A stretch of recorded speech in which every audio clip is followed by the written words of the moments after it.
Hey everyone, Ronan here, and welcome back to the channel. Today, we're going to take a look at the full story of What If Ash Caught Latias. But before we get into that, you guys know the deal already. Take a look at the analytical stat bar right here, and don't forget to subscribe, turn on notifications to make sure you'll never miss another upload.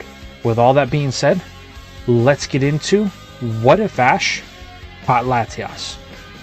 I hope you enjoy. What's going on, guys? Ronan here. Now, I'm sure by the thumbnail of this video, you're a little confused because it says mini. Well, for the past 2 years, I've been getting a lot of requests for certain what if scenarios in Pokemon. But some of them, while I think they are a great idea, I don't feel that they're worth a full series on. You know, something like What If Ash won the Sinnoh League, or What If Ash was born in Kalos, something like that. So they kind of just get shelved, put on the back burner. But I've been thinking recently that there might be a way to do this. After looking over some other channels, like Salad Saiyan, for instance, I came to the conclusion that some of those other ideas that are great ideas, but don't actually feel like they can have a full fleshed out story that would change much, could be great in a miniature format. So today, I want to take a shot at it with What If Ash Caught Latias. So there's a couple of things that we got to establish here first, and it's going to be part of an experiment that I'm performing with the channel. So stay close to the end, because there's going to be something that I'm going to announce that you're going to want to be part of. But anyway, you're also wondering why I'm on camera. Well, for this miniature series, because they're not going to be fully fleshed out, I felt that the best way to tackle these, and the less time-consuming way, would be if I was on camera for them, because it doesn't require full-on overlays, or it doesn't require me to go hunt down specific graphics or specific animations from games. It's just something I can put on the screen for you guys to help detail what's actually happening in the story. So the events of today are going to cover Ash actually catching Latios. But the first thing we need to establish is at what point does he capture Latios in his Johto journey? And you guys may be surprised to know, considering that this movie was released later on in his actual Johto quest. But after doing some research, I've come to find out that Altomare is actually located near Azalea Town, off the coast. As a matter of fact, it can even be reached by ferry if you leave Cherry Grove City, which I find this fascinating, because that meant that Ash met 2 Gen 3 Pokemon well before we were even done figuring out what Gen 2 had to offer. Now, you may be asking, at what point would we be setting this story? Well, I think it would be right after Ash's second gym badge. And the reason why I say that is because in the movie, it's depicted that Ash has Totodile. Now, I know that Misty has Corsola as well, and she didn't catch it until later on in the Johto region, but we're not going to nitpick the details here. The reason why I'm saying it's right after that gym badge and Ash caught Totodile is because in the movie, Totodile is the predominant one that's displayed in there. Kind of like they were trying to highlight his newest catch. So that means that we still have 6 more badges to go through on this journey, and we also have the league to go through. It's going to change a lot of the dynamic of Ash's team, Ash's journey, and the final conclusion overall, because Ash would actually have a legendary. So with that being said, and the terms of the journey set, let's find out exactly where we would find Ash at. Now, I don't exactly think that Ash would catch Latias at the end of the events of the movie. I feel like Latias would stay behind, and Ash would see the Latios and Latias going to join his new friend on the island. But once they arrive, Latias wouldn't feel like it fits in with these new friends. It spent all those years with its brother, and it just doesn't feel like home anymore. And after the bond it would develop with Ash, it would make the decision to seek out the young trainer, as it would want to join its team. I don't feel like much time would pass in between the time that Ash actually left Altamar and the time that him and Latios caught up. As a matter of fact, I feel like it would be right before his 3rd batch, which means that when he faces Whitney, he would have it available. Now, I do want to point one thing out here. Even though Ash now technically has a legendary and it's been captured and added to his roster, I don't think that it would change his gym battle with Whitney at all. And the reason for it is because Ash started very early on trying to use his new Pokemon, but he had one thing that he was consistently trying to fight, and it was the fact that he kept relying on his old Pokemon, as stated during the episode when he released Charizard. He spent most of Johto still fighting this urge, but he did slowly convert back to it once he got towards the end of it, even though he relied a lot on Charizard in the league. But all that we'll save for later. But anyway, the battle would still go on as usual. Whitney would send out her Nidoran and her Clefairy, which would end up getting decimated by Cyndaquil. Then, everybody's Gen 2 nightmare, Miltank, would make its appearance and essentially just steamroll Cyndaquil, Totodile, and Pikachu. Ash would go on, get his rematch after battling against Team Rocket and figuring out a strategy to beat Miltank, and ended up using 3-on-1. So that would wrap it up and give Ash his third badge of the Johto region. Now, there is one thing that would be coming up here that is going to make a massive change to Ash's team. I feel like with him having Latias, he wouldn't have to capture Noctowl, as it defeats the purpose. Even though Latias doesn't share the same typing as Noctowl, it essentially is a flyer. So he has a flyer for Gen 2, which means Noctowl is just another Pokemon looking to best humans. But I do think we have a great candidate in Brock in giving him Noctowl. And I do understand that he has Golbat that will eventually evolve into Crobat, which that won't change. But Noctowl has an intellect that I feel would sit better with Brock than it would with Ash. So we're just going to park him with Brock for the rest of the journey. So that way he's still with the team, but, you know, he's got his own things to do. But these turn of events would greatly change how Ash's next gym battle goes in the terms of Morty, because now he does not have Noctowl. And that's a crucial thing. You see, Ash originally used Pikachu, Cyndaquil, and Noctowl, because Noctowl had the ability of Foresight and gained the attack Confusion, which was a psychic type, super effective against the ghost poison type of Morty's Pokemon. So that's going to change a little bit, because now he does not have the Pokemon that could see the ghosts, but what he does have is a psychic type. Now, I feel like the battle would play out much like in the original, with Pikachu and Cyndaquil picking up most of the slack in the earlier parts. He wouldn't even really get to Latias until Gengar came out, because Gengar is Morty's ace. But where he would run into the problem is Gengar has the ability to disappear into the shadows, which, now that he doesn't have a Foresight Noctowl, he's going to run into a problem, and he would end up costing him Pikachu and Cyndaquil. But luckily, he still has his trump card in Latias, where she would make her gym debut here. Now, things would start off a little bit on a left foot for Ash, because Latias really isn't adept to battling. It spent most of its life kind of just hanging out with its brother, not really having to endure any real threats. Remember, this thing, it's not super old, but it is older. And I would say, even though it's older versus levels and how Pokemon grow, they don't really reflect. We've seen that time and time again. So even though it is older, it lacks the battle experience of Ash's other Pokemon. So it would take a little while during this battle for it to get adept to actually being able to sync with Ash and his commands. Because you gotta remember, in this point of Ash's journey, he still hasn't gotten to that point to where he's exploring the idea of having to sync with his Pokemon. He's essentially just doing it when they come to their next battle. So as the battle continues, Gengar manages to land some good hits, and the fact that it's a ghost type and Latias is half psychic type, it does prove to be a great disadvantage for our young hero.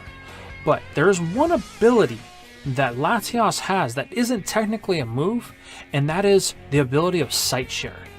And we see this demonstrated in the Pokemon Heroes movie, where it can transfer the thoughts of one person and display them out, kind of like a projector, allowing everybody to see it, when it and Latias shared its vision with everybody around it. So I feel like this ability would come into play here, and kind of treating it like a two-way mirror, where Latias would be able to use its Sight Share with Gengar so it could see what Gengar sees, giving it the ability to see where Gengar's coming from. This would allow Ash to wrap up the gym battle rather quickly, because Latias does have a bit of a higher stat bar than Gengar does, with its one psychic type move, Psywave, and it does happen to get a high roll on this one. Now that Ash has his 4th badge, there's a couple of things that I'd want to establish here. The first thing is that Chikorita has evolved at this time and would have become a Bayleaf somewhere between the 3rd and 4th badge. This is usually right around the time that its affection for Ash goes off the charts. Now, there's something we're going to have to establish here, as Latias kind of has an affection for Ash as well. And it's shown at the end of the Pokemon Heroes movie when there's a kiss shared between the two. Now, I'm not one for shipping, but I do think that this affection for Ash that it has would present quite the funny type of rivalry between it and Bayleaf, and would present a lot of hilarious moments that we'd see in the anime. Another thing is that Team Rocket is still hunting down Ash and trying to steal Pikachu on an episode basis. But the main thing is, now they're going to have something else to try and steal, being Latias. Now that Ash is in possession of a legendary, they're performing double time, trying to steal both Pikachu and Latias, which would result in a daily episode of them just getting blasted off again. So just keep in mind, that's happening in the background while all this other stuff is going on. Now, let's establish Latias's personality here a little bit.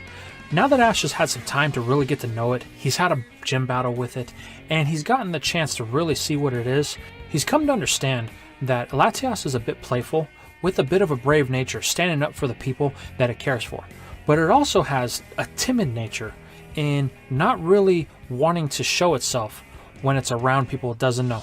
This results in whenever it's out of its Pokeball, kind of like when they're out camping or anything, that if something happens and they encounter someone that they don't really know, Latias may make itself invisible for the time being, just out of a self-preservation type deal.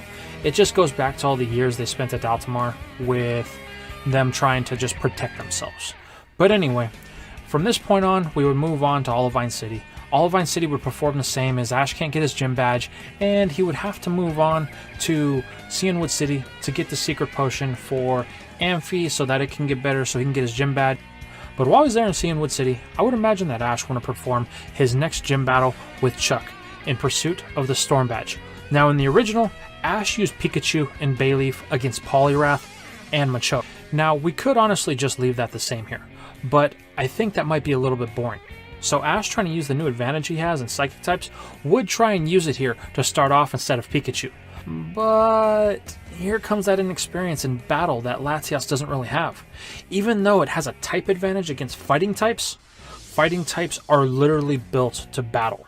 So Latias would end up losing its battle against the Poliwrath. And this could end up causing a little bit of conflict between Bayleaf and Latias, because Bayleaf could kind of take it as, well, you know, you couldn't really beat a fighting type, the kind you have an advantage over, and I just had to come in and clean everything up by taking out Poliwrath plus Machoke, so I just swept the gym for Ash and earned his 5th badge. So that would add a little bit of a dynamic towards their rivalry there. But this would have an adverse effect on Latias for it not thinking that it's good enough for Ash because it lost one gym battle. And this would see Ash spending time with Latias over the course of the Whirl Island arc. They would still go through the World Cup and Ash would still compete, but they also encounter Silver and its mother Lugia, they reconnect with Richie, and they also battle the miscellaneous members of Team Rocket as well. But during the course of this time, Latias would really start to grow on its own because Ash is starting to use it more.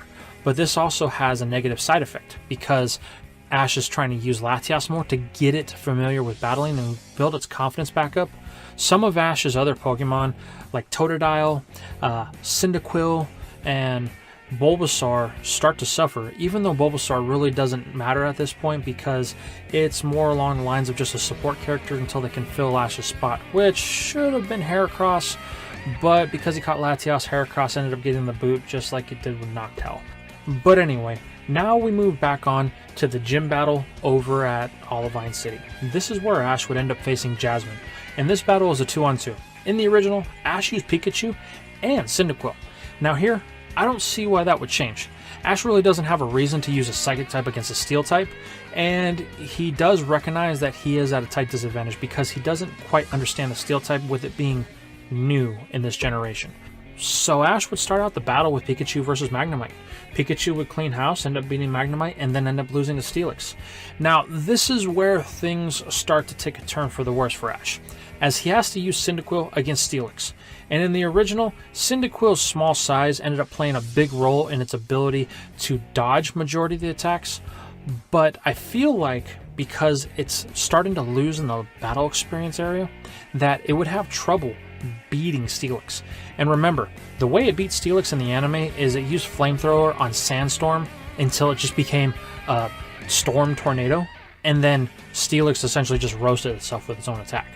While that could still be the case here, Cyndaquil would end up fading at the same time that Steelix does, resulting in a double knockout. Now, I feel like Jasmine would still give Ash his badge here, just because Ash put up such a good fight. But that does mean that Ash is starting to lose his way, and because his Johto Pokemon are starting to suffer, it could have dire consequences down the line. But anyway, from this point on, we have to move on. We pass back through Equitique City, and we get to do some things with Entei. Ash ends up sending Bulbasaur back to Professor Oak to be there permanently as the bodyguard / caretaker of the Pokemon Ranch that he runs, and Ash moves on. Now, the one big thing that ends up happening here is Ash ends up with a race with Gary, and originally he ended up using Bayleaf, and Bayleaf somehow was able to outspeed an Arcanine. I don't understand that. That's anime logic. Not something I agree with, but whatever. It's fan service. That allowed Bayleaf and Ash to bond a little bit closer. But honestly here, I feel like Ash would end up using Latias and legitimately beat Gary in this race. And it would have helped them grow a little bit closer. But at the same time, Gary also wouldn't learn about Bayleaf and its abilities, so that could come into play a part in their later battle at the league. Now, at this point, Ash would also end up getting an egg, which we all know eventually hatches into Phanpy. Now, at first, Phanpy does prove to be unruly because it's still a baby, and Ash has to kind of coerce it to get it to be okay with battling and, you know, get it used to not being essentially a wild animal. Now, I do feel like Latias could help with this, essentially kind of like Pikachu did in the original, but with one key difference here. Phanpy would be more of a side character than an actual battler. Ash wouldn't really use it a lot, and it's because at this point of Ash's journey, they kind of stopped developing his Pokemon in the original, and I feel like that whole concept would be amplified with Latias around. Because with Latias around, Ash would be more inclined to use his powerhouse kind of like he did with Charizard, and once again, relying on his stronger or older Pokemon to pick up the slack. So essentially, Johto would end up becoming the Pikachu Latias show. And unfortunately, it would have some negative side effects going forward into Ash's next gym battle, which just so happens to be Price of Mahogany Town. And this one is one that Ash would end up keeping Latias out. And the reason for it is because Price is an Ice-type specialist. And Ash learns this firsthand when he challenges Price to a battle and Price tells him no, so then he tries to use Phanpy against a Dugong and loses. But after some bonding and helping Price thaw his heart and they find his Piloswine, Ash gets his rematch, and in this battle he ends up using Cyndaquil and Pikachu. The problem here is Pikachu really isn't the issue, it's Cyndaquil. Because Ash has been relying on Latias so much, Cyndaquil is suffering, and it's not as effective in this battle as it was in the original. Now, it wasn't really super effective, no pun intended there, but there was less slack for Pikachu to have to pick up. And Pikachu ended up being the one that had to finish the battle at the end, even though it was literally at a type disadvantage against Piloswine. But eventually, Price ended up conceding to Pikachu, allowing Ash to take home his 7th badge of the Johto region. While I feel like this is a cop-out, and it was in the original anime, I don't think this would change much. And Latias, the only effect that it really had was the fact that Cyndaquil was weaker.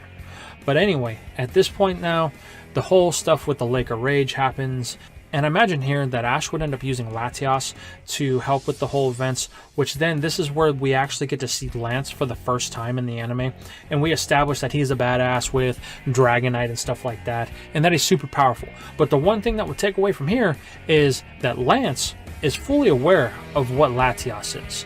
See, even though they hadn't really unveiled Gen 3 or anything past that, my core belief is that most higher level trainers, doesn't matter, you know, when they were introduced in canon, they would have a vast knowledge of the Pokemon world.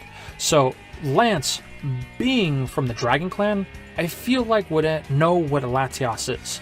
Even though there wouldn't be much interaction, he would still take a mental note going, oh, this boy has a Latias. He's managed to bond with something of that caliber. He could be strong in the future. But anyway, all that aside, we're then going to move on to the events of Blackthorn City. Now, the events of Blackthorn City are some of my favorite childhood memories. And the reason why I say this is because we got that shock value when Charizard came back. We didn't know if or when it would come back. And here it is, coming back to help Ash in his time of need. But before that happens, we got to rewind a little bit. Because Ash actually had a gym battle before Charizard got there that was interrupted, and he ended up using Noctowl versus Kingdra. But in this place, I think Ash would use Latias instead. Not just because it's Noctowl's replacement, but because Latias is actually a Dragon type. And in Gen 2, the only two things that can beat a Dragon type is Ice and Dragon. And the fact that he doesn't have an Ice type with him right now means that he may try to use some type of advantage that he has. Now, I will say this, because Latias has been the prime focus of Ash's journey so far, aside from Pikachu, Latias has managed to get a lot stronger because of the side battles that it's been having. So it's feeling a little bit more confident in this battle. Unfortunately, that confidence is kind of thrown on its head when it realizes that even though it's gotten stronger, when compared to a Dragon Master like Claire, it doesn't really mean squat. So we end up getting the gym battle interrupted when Team Rocket breaks into the Dragon's Den and they try to do things, then they end up sending Dragonite into an outrage. But this is where the next big change would happen. Charizard still shows up with its girlfriend in tow, Charla. But we're going to throw a twist here. I know I said I'm not that big of a fan of shipping, but this isn't really shipping. We're going to say that Charla gets a little bit jealous of Latias here, because Charizard is kind of like, whoa, wait a second. Ash, he has an actual dragon now, and this dragon is of the opposite gender than me. And you might kind of forget that Charla is there for a little while, maybe try to impress it a little bit, you know, showing off its moves and its abilities. But Charla doesn't take too kindly to this, and Charla's kind of like, you know what, you're sleeping on the couch tonight, Charizard. But Latias the whole time is just kind of like, I don't know what's going on. I don't know either of you. I understand that you're Ash's Pokemon, but it was nice to meet you. Anyway, we would get back to Ash's rematch, and I still think that Ash would use Charizard in this to ultimately win. But we would have a couple of changes here. So first things first, instead of Ash using Pikachu in this one, he would actually want to use Latias. And the reason why I say Ash would want to use Latias here is because what perfect time to understand a type that you've never really used before than to battle against a master of that typing. So he would use it against Kingdra, and though I do think that Latias has gotten better, I do think Kingdra would eventually knock it out. Which means now Ash has 2 to the 3 versus the other way around in the original. This means that Snorlax would have to come in. I do think that Snorlax could pick up the slack enough though to get us through both Kingdra and Gyarados, which means we only have Dragonite versus Charizard in the end, and that one plays out the same like it did in the original. Anyway, now that Ash has his 8 badges firmly in his grasp, it is now time to set our sights on the Johto League. Now there is one thing that I have not mentioned to this point, and it's Larvitar. The whole reason Ash was going to Mount Silver was to return Larvitar to its mother. And yes, he did have it during this time, but it didn't really do anything. I know everybody wants Ash to catch Larvitar in this scenario, but this is a Latias story, not Larvitar. So I'm sorry to say, not going to happen. Anyway, back to the regular scheduled program. They end up at the league. Now, they establish a couple of things about the league here, how the preliminary battles go. Ash has to end up beating other 2 trainers and scoring the most points for him to move on to the main tournament, which is fine. I don't really see anything here actually changing aside from one major thing in his first battle, and it's with the girl that he ends up having a 3-on-3 matchup with. He chooses to use Kingler, Totodile, and Fampi originally. But after some mishaps with electrodes, Kingler ends up becoming incapacitated, and it's looking like Ash may have to forfeit this round, or at least go in with a disadvantage. But then Squirtle comes back and saves the day. The major issue we're going to have here is Fampi. Fampi is not a battler at this point. It hasn't established itself as a battler. So Brock's original idea to use Fampi to help against Electabuzz kinda wouldn't work here. So I think they would pull Fampi out and they would insert Latias, allowing one more battle. But this could have a negative side effect, as Latias is one of those Pokemon you want to save for later and not really let anybody know you have it. Unfortunately, it's already been proven that anybody could see it because they have the Pokemon database that they can reference all the other Pokemon. That's how they figured out she had an Electabuzz, even though she was a Fire-type specialist. So we would just insert Latias here. Everything would still play out. The only difference is I think that Ash would still end this battle with Squirtle, but Latias wouldn't get knocked out. It would still be there on reserve just in case Squirtle couldn't pull its weight, even though Squirtle always pulls its weight. Anyway, we move on to the next ones, and we end up meeting Vincent, who is currently part of Team Ash in What If Indigo Champion Ash Challenge the Johto League, so if you haven't, go check that out right now. I'll link it in the iCard above. But anyway, enough with the self-promotion. This would still go on the same way that it does, and it ends up being Meganium and Bulbasaur tying, and Ash at the end of everything being the person who has the most points to move on to the main round. Now, this is where the next biggest change is going to happen. And the reason I say that is because this is where we find out that Ash's first round opponent in the top 16 is going to be Gary. The one battle he's been itching at since he lost to Gary back in Pallet Town.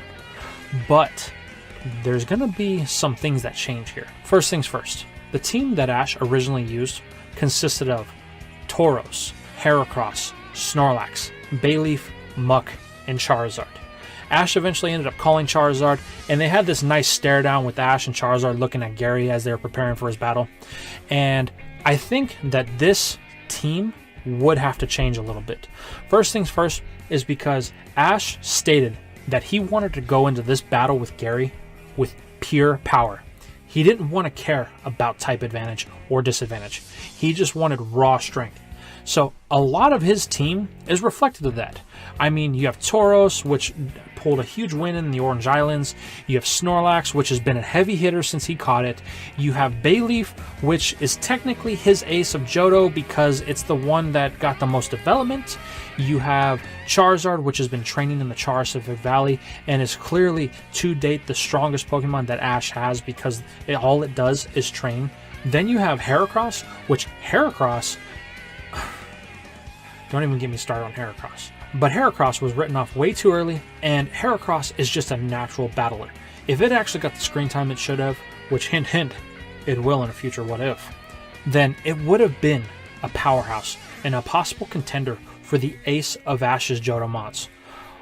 But that aside, that leads us to our last member and probably the weakest one on the team, and the one that would be replaced, which would be Muck. It didn't really do anything in the battle. It got blasted by Blastoise. It got thrown around by Scizor. That's it. That's all that happened. Ash really didn't have a better candidate at this time. So it's a pretty easy choice to put Latias here. And it would also give him a Psychic Dragon to work with. Now, while the battle itself I don't think would change much, I do think that Latias and Snorlax and Charizard would be the ones to pull most of the weight here. There is one thing that's going to happen though. With Latias being on the team and it having more battle experience now that we're finally at the end of the league, I don't think that Charizard would have to mow down 3 of Gary's Pokemon, being Scizor, Golem, and Blastoise.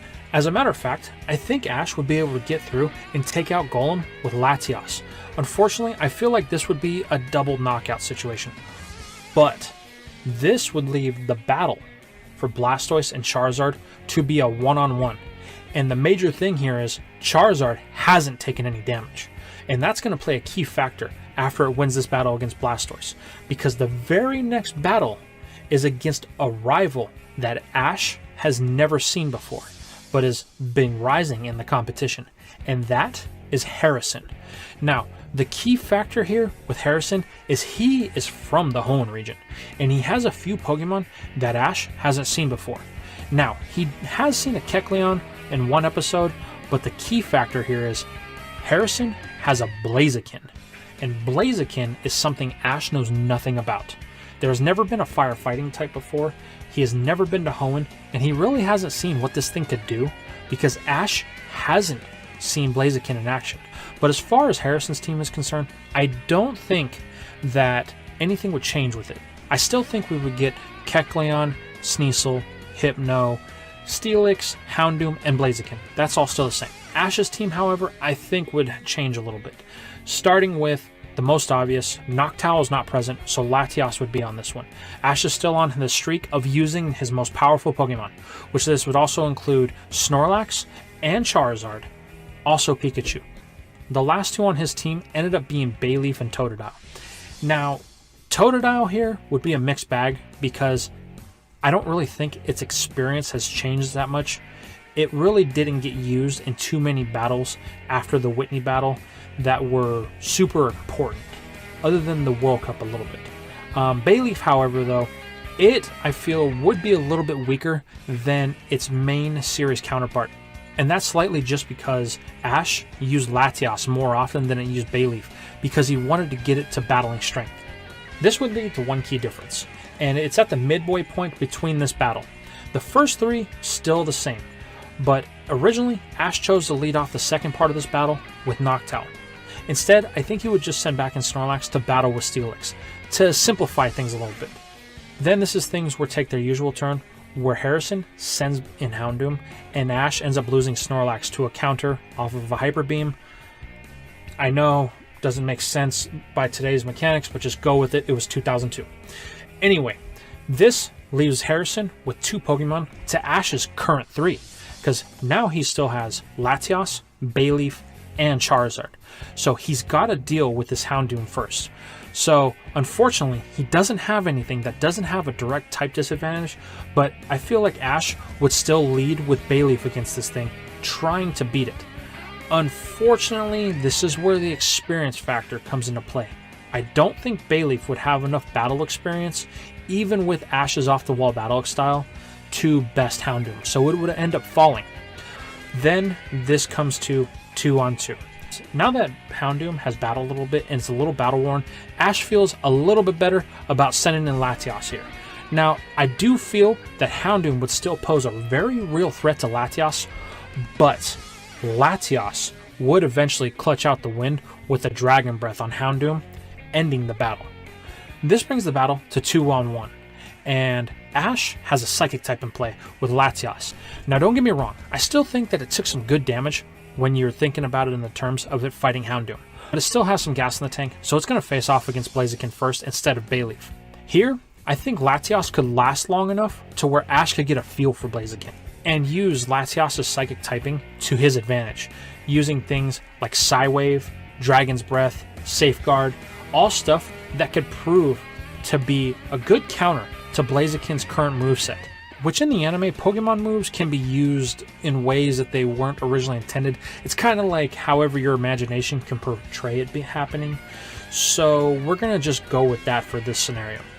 But anyway, I do think that even though Latias has the type advantage, with it battling Houndoom and Ash not really knowing anything about Blaziken, it would eventually fall to Blaziken, but not before causing some serious damage.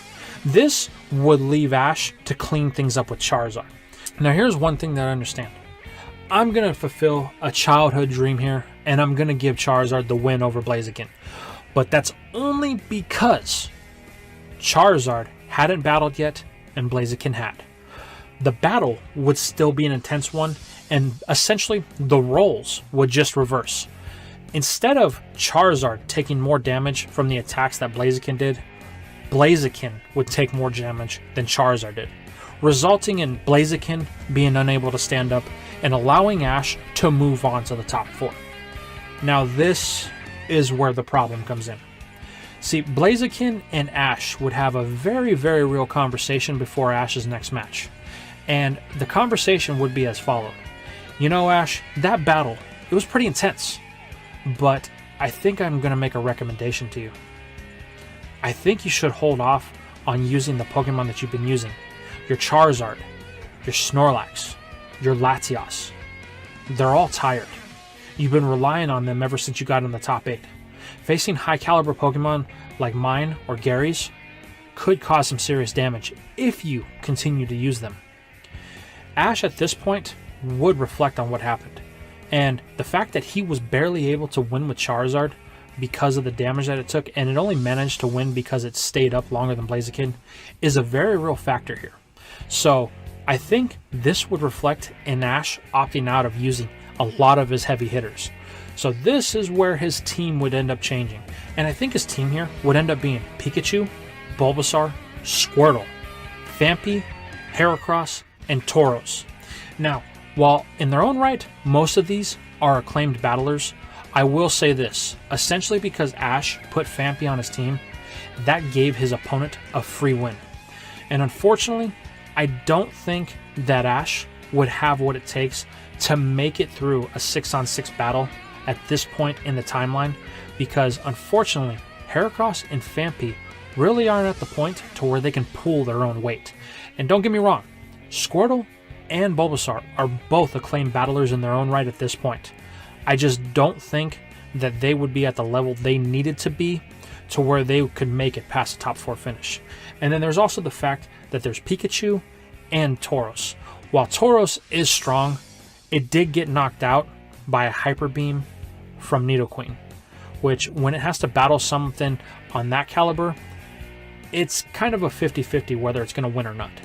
And as for Pikachu, it did go through the battle with Harrison the day before, which means it kind of falls prey to the same reason why he didn't want to use any of his other Pokemon. But with that being said, in this one, Ash gets a top 4 finish.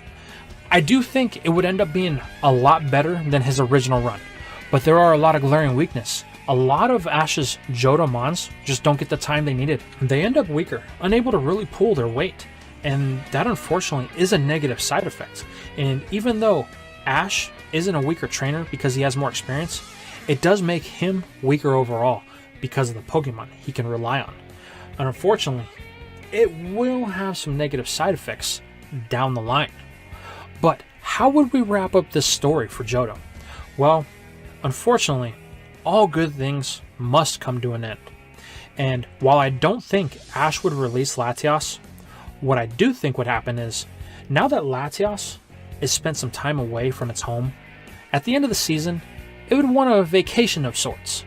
So it would probably want to head back to Altamar and see Bianca, Lorenzo, her grandfather, and the new members of its species that's kind of been hanging out since it left. Because now it's stronger, and it could theoretically defend its home. But that's not saying that it will stick around for long. It could just be a temporary bout of homesickness. That would lead us into what happens with Ash, which is the same that happens in canon. Him, Misty, and Brock all go their separate ways. Misty goes back to the gym to take over for her sisters because they're going on a world cruise where we never see him again. Brock has to head home to check up on his family and check up on the gym because there's a lot of stuff that happens. And that would leave Ash alone with Pikachu and his underpowered Johto team to return to Pallet Town, only to find out that Gary's going out on his own journey, and he decided to leave all of his Pokemon behind except for Blastoise, which would inspire Ash to head out to this place that he found out from Harrison called Hoenn. And while he's at it, he's going to do the same thing. He'll leave everything behind except for Pikachu.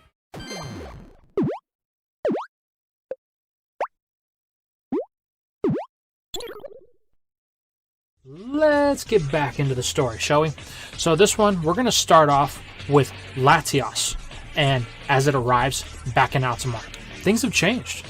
Latias has been gone for a little under a year now, but it has also become more powerful. As a matter of fact, it's far bigger than what it was when it left.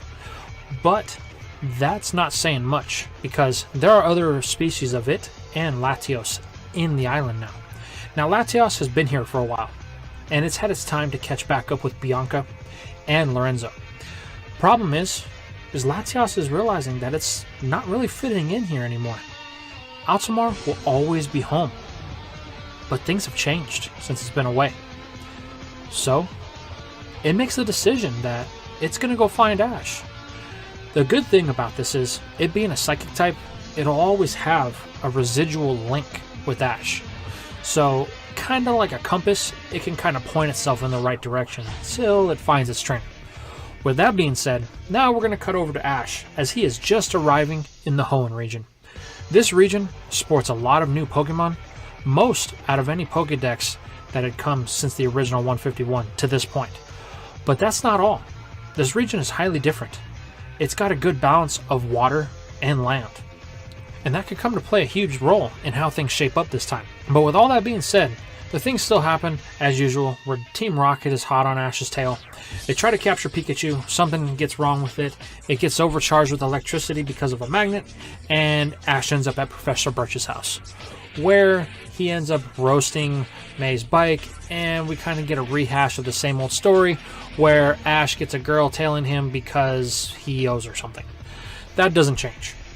May ends up joining Ash on his journey, and May, just like the original, is struggling with how things are and what she's going to do. She doesn't really want to be a Pokemon trainer, she just wants to travel. But things from here on out for May pretty much play out the same as terms of discovering how to do contests and discovering that's stuff she wants to do. There might be a couple of small, maybe subtle differences here and there, but that we'll leave for later on. Anyway, back with Ash. This region is different because Ash only brought Pikachu with him, so now he has to capture a whole new set of Pokemon. But there is one thing that's going to happen here. Latias is not bound by borders, by oceans, or anything. It can go where it wants to go. And Latias is going to meet up with Ash right before they get to Petalburg City, and they find out that Norman is May's dad. So this will change things slightly. Instead of Ash having a one-on-one with Norman and just Pikachu and Vigoroth, it's going to be a 2-on-2 with Slakoth and Vigoroth. Unfortunately, Team Rocket getting involved still kind of puts things off the rails, and Ash decides that he'll come back when he has more Pokemon. But Ash still has to call Professor Oak and say, hey, Latias is here in Hoenn with me, so can you send over its Pokeball? So now, before Ash even earns his first badge, before he makes it into the Petalburg Woods, he's got 2 Pokemon. Now this is going to lead us into the Petalburg Woods, and the episode where Ash actually is supposed to have his first catch of the Hoenn region, Taylor. This is also an important episode because Ash meets back up with Brock here. He figured out his things with his family, and now he's back here to travel with Ash and his new friends, being May and Max. But that's not the main focus of the story. The main focus of the story is, should Ash catch Taylor? And I'm going to say, yeah, let's give it to him. And the reason for it is because Ash didn't catch Noctowl in the last one, and Swellow proved to be one of Ash's stronger Pokemon of the Hoenn region. But that's not a really high bar to climb. Ash and his friends move deeper into the Petalburg Woods, where Ash encounters his second catch of the Hoenn region, Trico. And I'm just going to say it, there's no reason not to give Trico to Ash here. Trico was his ace of the Hoenn region. It did have a little miniature arc here, but there's nothing conflicting with how Latias lines up here to where it would prevent Ash from actually catching it. So we're going to say he catches it, giving his total count before his first gym badge 4. Which that is going to play a huge role in how things play out. But anyway, Ash ends up getting to Rustboro City. This is where May discovers that she wants to compete in contests. This leads to her training over at the contest hall the day before, and Ash ends up picking up a new trait that becomes prevalent in this season of Pokemon. He starts training his Pokemon to learn new moves. Like here, when he's working with Pikachu, and he starts working with this character and its Furret to teach it Iron Tail. This will become a huge factor in how things play out in this region. But anyway, Pikachu goes through the whole works of trying to learn Iron Tail and everything like that. Ash is really determined to pick up from that lesson that he learned at the Johto League, not relying on his strongest Pokemon so much. But he does have Pikachu and Latias to cushion the blows if needed.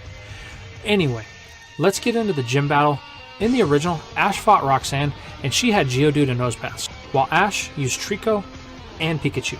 Here, I don't really see things changing too much. I will say this, Ash would probably be more inclined to try and teach Trico a grass-type move, just like he taught Pikachu Iron Tail. So we're going to say, just to line things up a little bit with the games, we're going to give Trico Absorb here, giving it a little bit more of an advantage in the battles. That doesn't change the outcome, so to speak, though, because it's still going to be Pikachu and Trico versus the Geodude and Nosepass.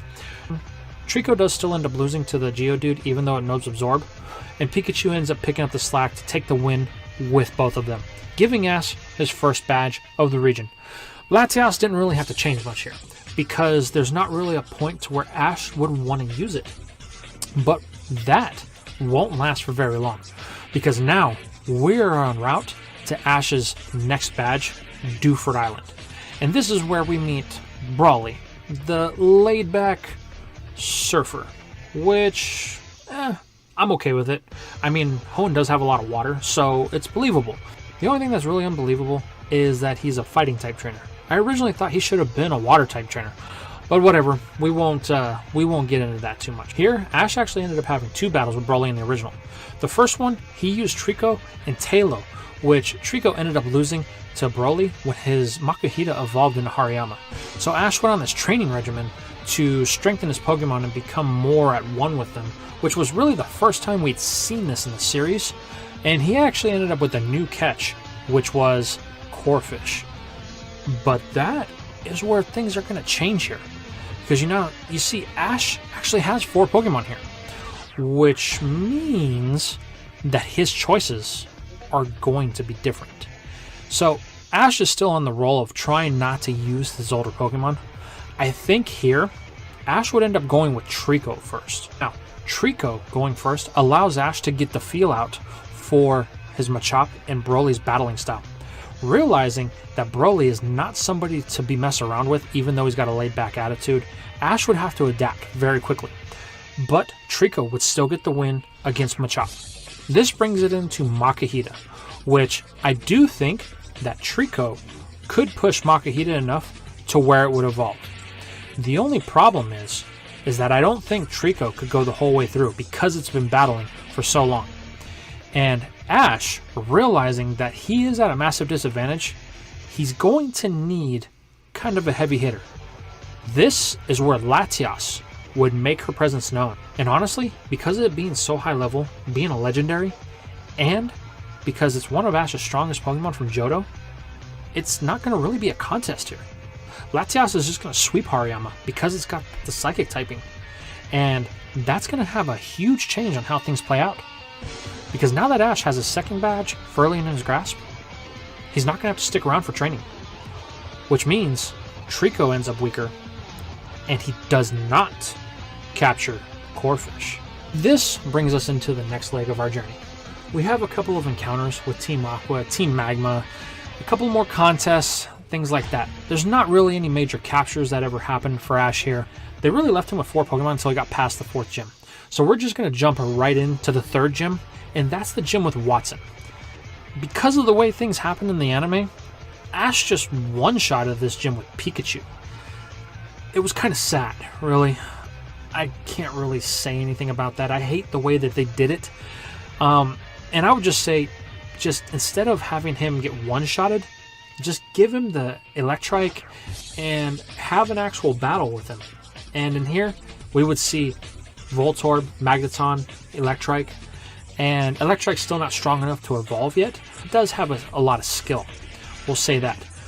But Ash here, he's going to stay away from Latias. He ends up going with Trico, Pikachu, and Tailo. Now, one of the key things that I would like to point out here is Latias, because it has the ability to fly around and everything, that would kind of inspire Tailo here. So even though it may seem like it's going to slack because Latias is on the team, it's actually the exact opposite. It's going to push Tailo to want to become stronger. This allows it to kind of level up a little bit quicker, so it's going to be a bit of a higher level than it would in canon.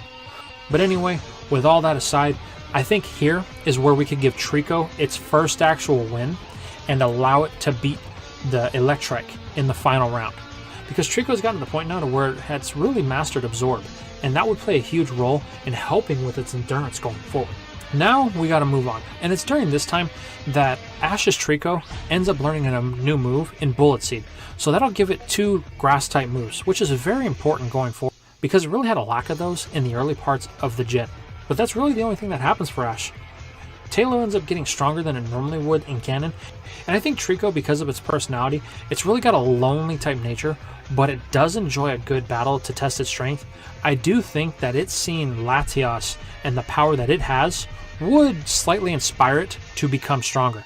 So in kind of its own way, like Piccolo from Dragon Ball, when they were on King Kai's planet, he would train by himself, kind of interacting with the Pokemon at times, but he would be more of a loner. But that's beside the point. I do think that would spark the next change in this gen, in Ash wanting to give Tailo a move that it can fight off some weaknesses with. So it would also end up mastering the move Steel Wing and getting rid of Wing Attack. So we'll just get that out of here. But that brings us to our 4th batch. Now this one will have a massive change. And the reason for it is because Ash doesn't have Corphish in this timeline. And because he doesn't have Corphish, Corphish was the one who originally won this batch. So we're going to have to make some adjustments. Not really a big deal though. So in this battle, Ash faces Flannery. And she has a Slugma, a Macargo, and her Torkoal. Ash has a well-rounded set of Pokemon here. I think the team that Ash would end up using here would be Pikachu, Tailo, and Latias. He would be more inclined to not use a Pokemon with a type disadvantage like Trico. And unfortunately, I think in the end, it would be Latias that takes it, just being able to really overwhelm Torkoal because it can control its fire-type moves. So with that being said, Ash would clinch his 4th gym badge fairly easy, and it would come down to Torkoal and Latias, don't get me wrong, but it still wouldn't be that much of a contest. Speaking of contests, we got a couple of stops. We also head into the Valley of Steel, where Ash gets his next team member, which in normal canon would be Torkoal. And just for argument's sake, so Ash has a fire type this region, we're going to let him get Torkoal. I don't really see a reason why he shouldn't get it. Torkoal wasn't really a heavy hitter, but at the same time, there's nothing that Latias really presents a change to that deviates it from being caught. So yeah, Ash secures his 5th member with Torkoal. But there is one key thing that happens here. Trico does eventually evolve when it battles the Exploud, just like in the original. I'll say this though, Trico being a slightly higher level as a Grovyle does present it more of a rebel attitude, a little bit like Charmeleon, but not much. It does kind of get its loner streak going, but it still listens to Ash. So after that, we just move right on to the 5th gym battle, where Ash has to face Norman for the 2nd time this season. But some things could change here. He has the option for Latias, although Ash doesn't really want to use it because he's kind of getting to the point to where it feels like a free win. So Ash still has the normal Pokemon he used in the regular timeline, so we'll just go with those. Torkoal versus Slackoth, and Torkoal wins, but then it gets taken out by Vigoroth. Pikachu versus Vigoroth, where Pikachu ends up winning, and then Slacking versus Grovyle, where Grovyle has to activate its Overgrow and ends up taking out Slacking. I will say this though, Grovyle is a hint stronger than it was in the original, because it wants to push itself with Latias being around. It wants to be the star of the team. It doesn't really want people to know that, but it's not going to sit back and let everybody else outclass it. I will also say that he does know Leaf Blade, and his Absorb has become Mega Drain. So that's a huge win for Grovyle in itself. Now with this, we move on, and before we get to the 6th gym badge, we end up having a point where Tailo ends up evolving into a Swallow. Now, Swallow is actually one of my favorite members of Ash's own team. I don't know what it is about this bird, but I kind of like it better than any of Ash's other regional birds. I think the only one I actually liked more was Talonflame, and that's only because it has the fire typing. But we're getting way ahead of ourselves here. We're in Hoenn, not in Kalos. That's for a later date. Anyway, after Tailo ends up evolving into Swallow, we end up in Fort Tree City, where Ash gets to go one-on-one with Winona, the flying type master. Here, things are going to change. They're going to change heavily. And the reason for it is because Ash doesn't have to resort to Grovyle in this one. There's no need. Yeah, I know he would probably want to use some of his other Pokemon so they have the chance to keep their weight. But at the end of the day, I don't see Ash having to. So the battles would kind of play out the same.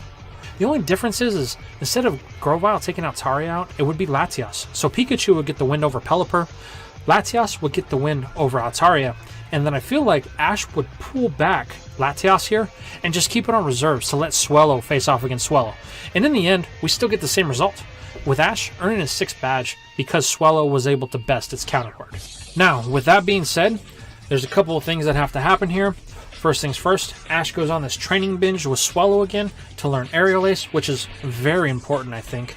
I also think that by this point, Mega Drain for Grovyle would end up becoming Giga Drain. So that way it's got an attack type move for grass types that's on the special side and not just physical. I will say this, I feel like out of all of Grovyle's moves, Bullet Seed would start to become less reliant on, which would end up phasing it out for another move, but we'll get to that in a little while. Anyway, back to the story. So after they master the Aerial Ace and May ends up getting her contest ribbon, they're going to have to take off to the high seas. And this is where the next big battle is going to happen. Because unlike previous generations, Ash actually gets to fight an Elite Four member here. And not only that, it is the strongest member of the whole Elite Four, Drake, the Dragon-type Master. This battle was extremely one-sided in the anime. Extremely one-sided. And it was sad. But we're going to change that. Because Grovyle being stronger, Swellow being stronger, Latias being stronger, hell, even Torkoal's stronger. Not by much, but it's there. It's noticeable. And there is that time when it tried to swim as a Torkoal. Fire type, yeah, we'll forget about that. Anyway, the battle would end up happening, and Ash would end up using Grovyle, Latias, and Swellow here. And this would allow Ash to push Drake to Salamence. And in the end, it would end up being Salamence versus Latias battle. But don't get me wrong here, I still think that Salamence would win. But the point is, Ash is contesting Elite Four level members now. And that's a huge thing. Although it's with a legendary on his team. But besides that, Ash has shown that he's demonstrated a unique mastery to a dragon type in Latias, and it obeys his every command. There's nothing that it won't do for Ash. But anyway, with all that being said, after the events of that battle, they move on to Moss Deep City, and Ash has to end up taking on the Psychic-type twins, Tate and Liza. Now this one's kind of rough to remember because Thunder Armor. Yeah, that was a thing. And I know this could be interpreted as Swellow's ability Guts activating, but we're just going to forego that conclusion and include one of the Pokemon that Ash should have had here, Grovyle, in the battle. Yeah, Grovyle would be a lot better. And we're going to have it tag with Latias. So Grovyle and Latias, I still think fits the same dynamic as Pikachu and Swellow. And the reason for it is Latias is big. I mean, it's grown, and it's bigger than Grovyle. Grovyle can easily mount its back like Pikachu does to Swellow. And this would allow for a unique combination of attacks from those two, especially when they have to take the battle outside, because Team Rocket once again decided to interfere and screw things up. But all that being said, the two would secure the win, and Ash would get his 7th Hoenn badge. Now, we have a couple of stops before the final badge of this region, and the first one is the clash of legendaries between Groudon and Kyogre. I do think that Latias would play a huge part here. The reason for it is because it's a dragon type, and it can also fly. Not only that, but I think it would be great to see Ash mounting Latias next to Lance and his Dragonite. So anyway, after that's out of the way, we have one more catch of the Hoenn region, and that would be everybody's fan favorite hat, Snorunt. I personally don't have an issue with Snorunt, and I don't think Latias alters the story enough for Ash to miss this catch. So Latias, you're not really doing your job this region, but Ash ends up with Snorunt. Now, we end up in Sutapa City, where we meet Juan, the very, very flamboyant gym leader of this city. The terms are set for this battle. It's going to be a 5-on-5 with a double battle in the beginning and then 3 individual battles until one side has no Pokemon left. Ash can still change as he desires. The key factor is Ash didn't use Torkoal because this is a water type gym, even though it knows how to swim, but that's beside the point. And also, Ash doesn't have Corphish, and Corphish did kind of pick up some of the slack in this gym, but Ash has Latias, and I think Latias is going to make a much better move than Torkoal would. So the double battle started out with Pikachu and Snorunt versus Seaking and Celio. Snorunt quickly got overwhelmed, so Ash ends up throwing in his ever-faithful Lobster, and they take the win. Here, I think instead of the Lobster, we're going to get Latias, and Pikachu and Latias just do a clean sweep. They just clean house. Now, there is one thing about this battle that I was deeply upset about when they first did it when I was a kid. How they treated Grovyle. Here, we're going to give Grovyle a little bit more swag and allow him to take out the damn Love Disc. I don't think Attract is an excuse for it not to be able to battle. That's a move that really comes down to the bond between trainer and Pokemon. And I really think that Grovyle has a better bond with Ash than that. I mean, it activated Overgrow against Slaking. So, yeah. We're going to allow that to be changed just because it slightly irritates me a little. But anyway, the match would still play out the same with Latias picking up the slack where Corphish normally did. And in the end, it would still come down to Pikachu and its Body Slam of Milotic to win the battle. Because, yeah, it essentially just power drove Milotic into the water and then supercharged Thundered it. But anyway, besides the point, I don't think Latias would have gotten taken out here. I think it would have been a final choice, and Ash would have sent back in Pikachu before Latias. And it still would have been on reserve. But anyway, Ash now firmly has his 8 badges, and we can move on to the next event, which is Ash teaching Snorunt how to use Ice Beam. The main thing here is that it took a while for Snorunt to learn Ice Beam, and when Team Rocket tried to steal Pikachu and Snorunt, that's when it evolved into a Glalie. So that still happens as normal, and now we have our final team of 6 for the Hoenn region. Pikachu, Swellow, Grovyle, Latias, Torkoal, and Glalie. Not too much of a change at this point. But with that being said, they move on to the Grand Festival. May still finishes the same, and then they get a chance to move on to the Evergrande Conference, and this is where things are going to start to heat up. I would say that Ash still handles all of his preliminary matches the same way. The only difference would be Latias would replace Corphish. Now, with that being said, we're going to get to the first 6-on-6, which is not the top 16, it's actually the top 32, and that's against Katie. In this battle, we actually get to see Katie on full display, and her final Pokemon ends up being a Walrein, which I think would actually be a problem, and it would present so much of a problem that Latias would end up getting its first loss of the Hoenn region, which is a big deal. Luckily, though, Ash still has Grovyle on his belt, and Grovyle is still able to pick up the win the way it did before. I will say this, though. The battle with Walrein is intense. And the one major change that we're going to have here is that this battle triggers the evolution of Grovyle into Sceptile. And that's going to have a great side effect, because one of the things that Sceptile was trying to learn as a Grovyle, but it couldn't, Dragon's Breath.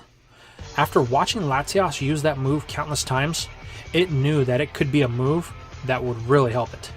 So, Ash and it were working on it, but it couldn't quite get it until it became a Sceptile. So that brings Sceptile's moves to Dragon's Breath, Leaf Blade, Giga Drain, and Quick Attack, which I know it's not that huge of a difference, but I think it offers a little bit more diversity. But anyway, at this point, we move on to the next round, which honestly, this whole battle was just frustrating with me. This is where Ash faces his rival of the Hoenn region, which he didn't even meet until like the 7th gym, Morrison. This guy was voiced by Sean Schimmel, and I love him for his work in Dragon Ball, but this character is frustrating to me. He didn't want to battle Ash, and he was having second thoughts, kind of like a reverse Richie mentality. And it ended up costing him the battle. And I'm just going to say it here. Ash starts off the same way.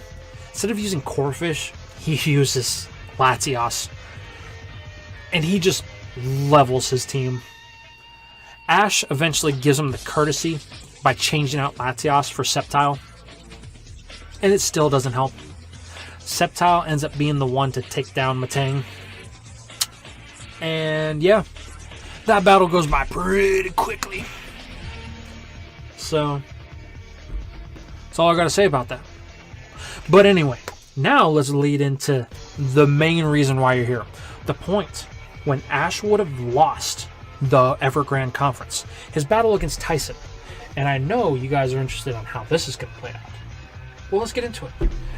You see, Tyson has a very, very, very stacked team. He's got a Meowth that is, like, honestly, a game-breaking Meowth. Walks around in boots. It's got diversity in its moves. I mean, I love that Meowth. We're just going to say it. But he's also got a Sceptile. And a Donphan. And he's also got a Hariyama. Let's not forget Shiftry. Fully evolved plus dark. That could be important. And then, what was that last one?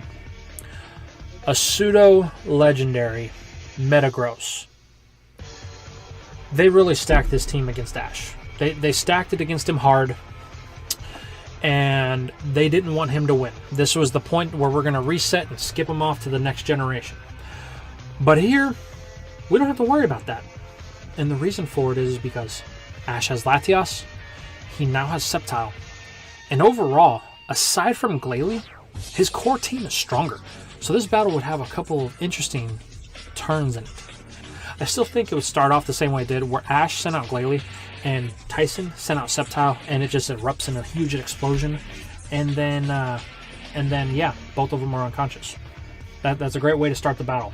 It proves that this battle is going to be more intense than the rest of them. Now, with that being said, things would play out a little differently here. And the reason for it is because Tyson would normally send out Shiftry here, and Ash would send out Torkoal.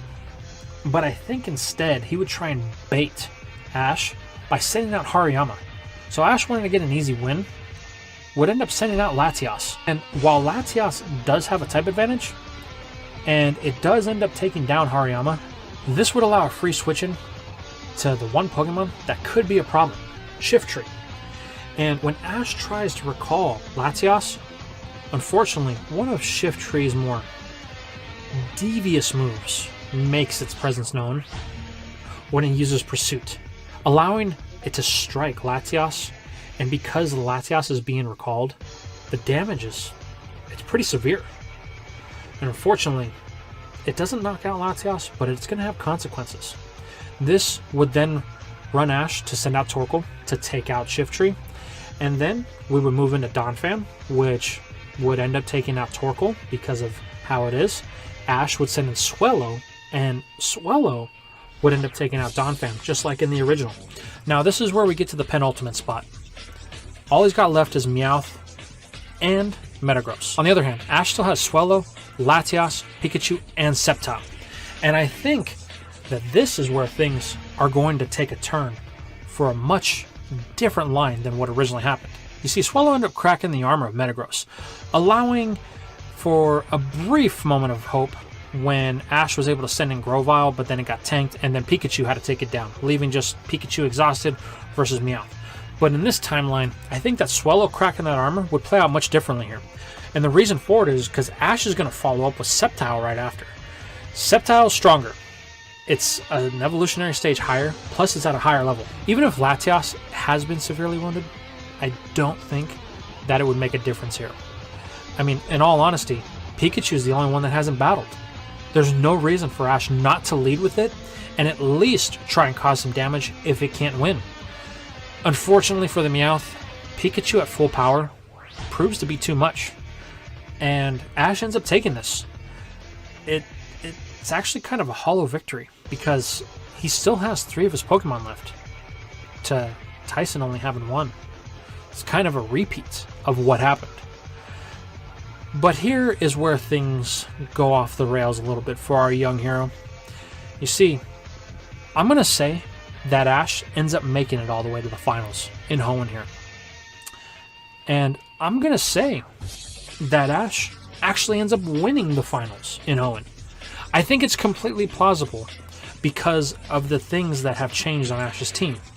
Latias being there is a driving force for everybody to want to get stronger. For Sceptile to want to evolve, to learn Mega Drain and Giga Drain, and to trade out its Bullet Seed for a Dragon's Breath. For Torkoal to up its game, and I would say even in this version, it ends up evolving Overheat into Heat Wave. I would also say that Swellow being around Latias and having something of that speed around would end up making it so it can fly faster and hit harder. Overall, Ashe's team is much more rounded in this version for Hoenn, allowing him to take the Victory Road tournament. Now, the question here that always comes to pass is what happens after somebody wins the Victory Road tournament? Well, A, you could speculate that that's it. They're the champion of the region. Or B, they have to go on to face the Elite Four. I'm going to go with option B, because if you haven't seen my other what-ifs, I really enjoy including the Elite Four in these ones. But this is where Ashe's championship run comes to an end. I would say he manages to get past Sydney. I would say he manages to get past Phoebe. But unfortunately, I feel like when he hits Glacia, Ashe is going to be severely outmatched. I feel like Glacia and her mastery of the Ice type would be too much for Ashe to handle. Fortunately, Ashe can overcome one Ice type when he's at a disadvantage. But unfortunately, this team just has too many Ice type weaknesses for Ashe to overcome. Sceptile's Grass, Latias' Dragon, and Swellow's Flying. I just feel like half of his team would be made inert from the beginning. So Ashe's run for the actual championship would end there. He wouldn't even get a chance to rematch Drake. He wouldn't get a chance to face Steven. It's sad, really. But that doesn't mean Ashe's Gen 3 run is over. Because in the next part, Ashe is going to be returning to Kanto. And he's going to have to face the final frontier.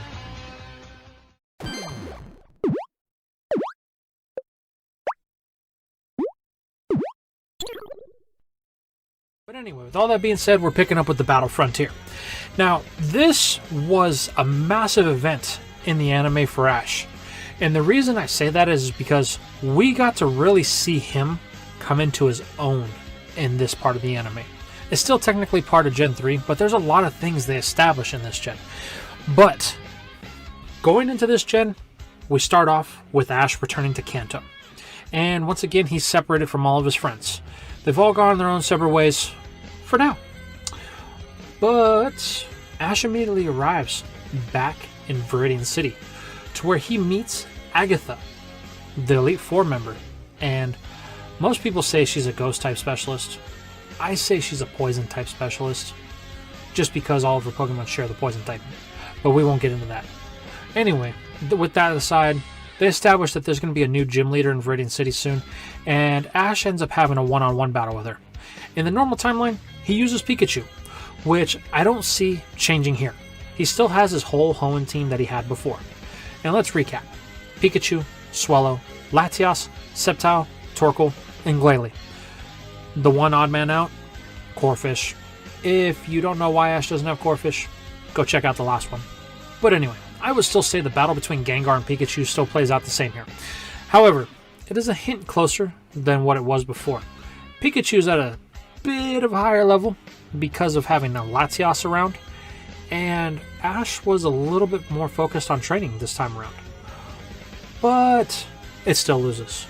However, Ashe meets a very important character here, Scott, the president of the Battle Frontier, and he invites Ashe to come compete against his Frontier Brains, trainers that are just as strong as the Elite Four members. Now, on the surface, the Battle Frontier seems like a typical gym challenge or Orange Island adventure.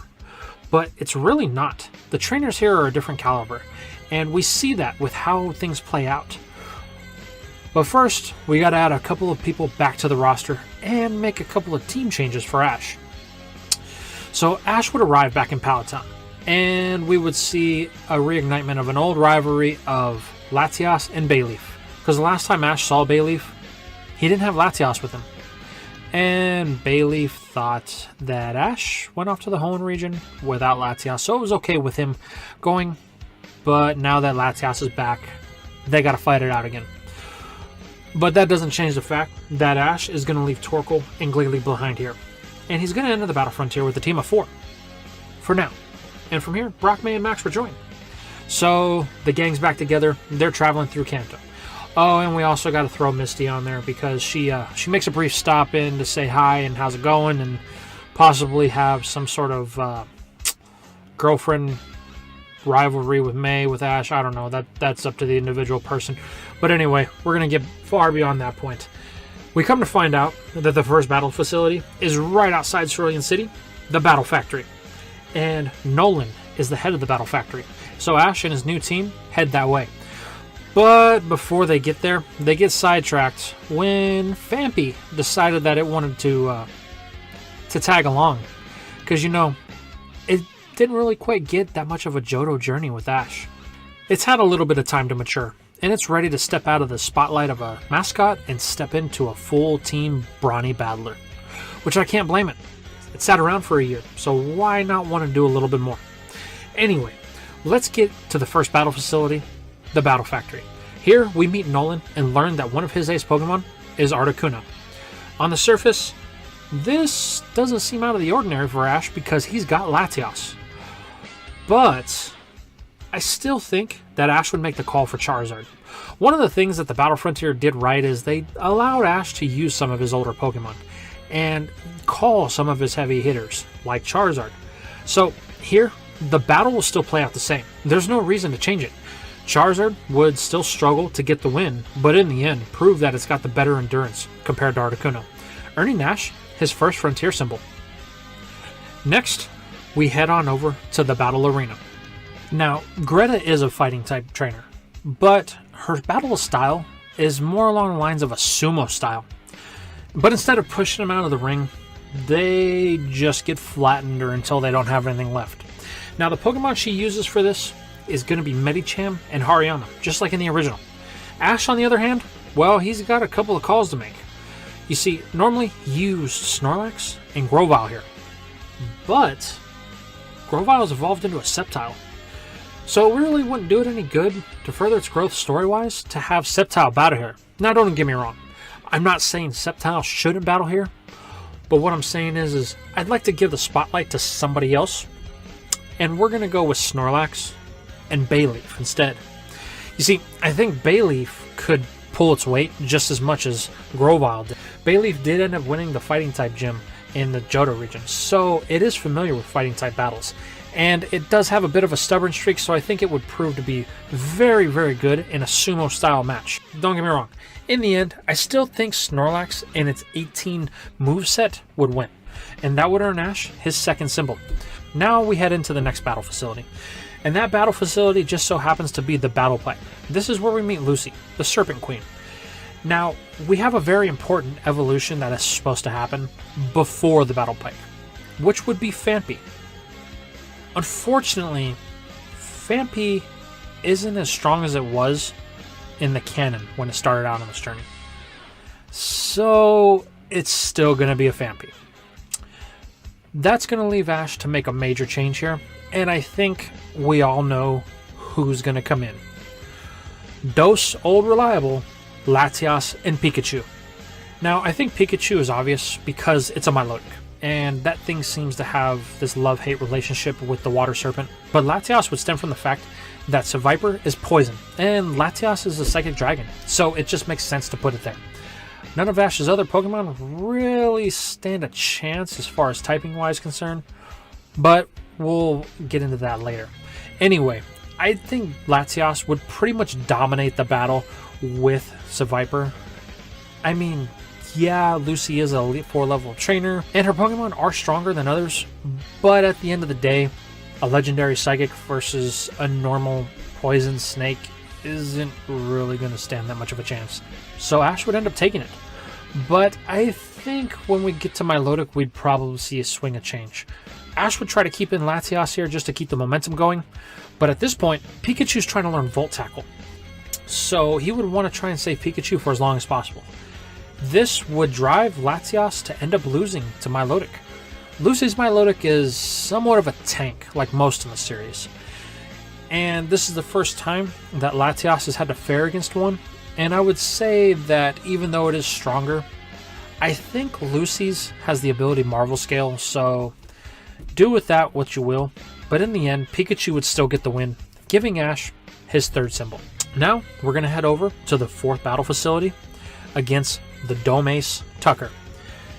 Tucker is a very unique character in the Battle Frontier, and what I mean by that is he's on wand level of Flamboyant, which there's nothing wrong with. He's also a former winner of the Grand Festival, and he values tactics over anything, hence the name of his symbol. In this battle, we see him using Arcanine versus Swampert. In the original, Ash used Corphish and Swellow, which I don't know how they won. I still don't find that battle believable, to be honest with you. But we're getting off track, so we're just going to get back onto the story. In this one, he would end up using Swellow and Latias. And honestly, their airborne tactics, because they've been training for so long together, would be damn near perfect. I mean, you wouldn't really be able to see them having any mistakes in their battling style. You see, before you had one land and one sky-based Pokemon trying to work together. And then you end up getting the whole riding on Swellow's back with Corphish only because it hasn't evolved and it's small enough to fit there. But that's beside the point. Here, you could really get a sense for how Swellow has learned from Latias in its ability to move fast. And in turn, you could really get a sense for how Latias has improved over its time since it first began with Ash. And the two would end up dazzling the crowd with high impact moves like Aerial Ace and Luster Purge, stuff like that. Latias would end up being a heavy hitter, and in the end, they would both just be able to overwhelm, outpower, and outspeed both Swampert and Arcanine, wrapping it up to give Ash his 4th Frontier symbol. Yeah, Ash is kind of speed running the Battle Frontier at this point, which, I mean, don't get me wrong, it's not a bad thing, but it's not necessarily a good thing either. He hasn't really had any challenge.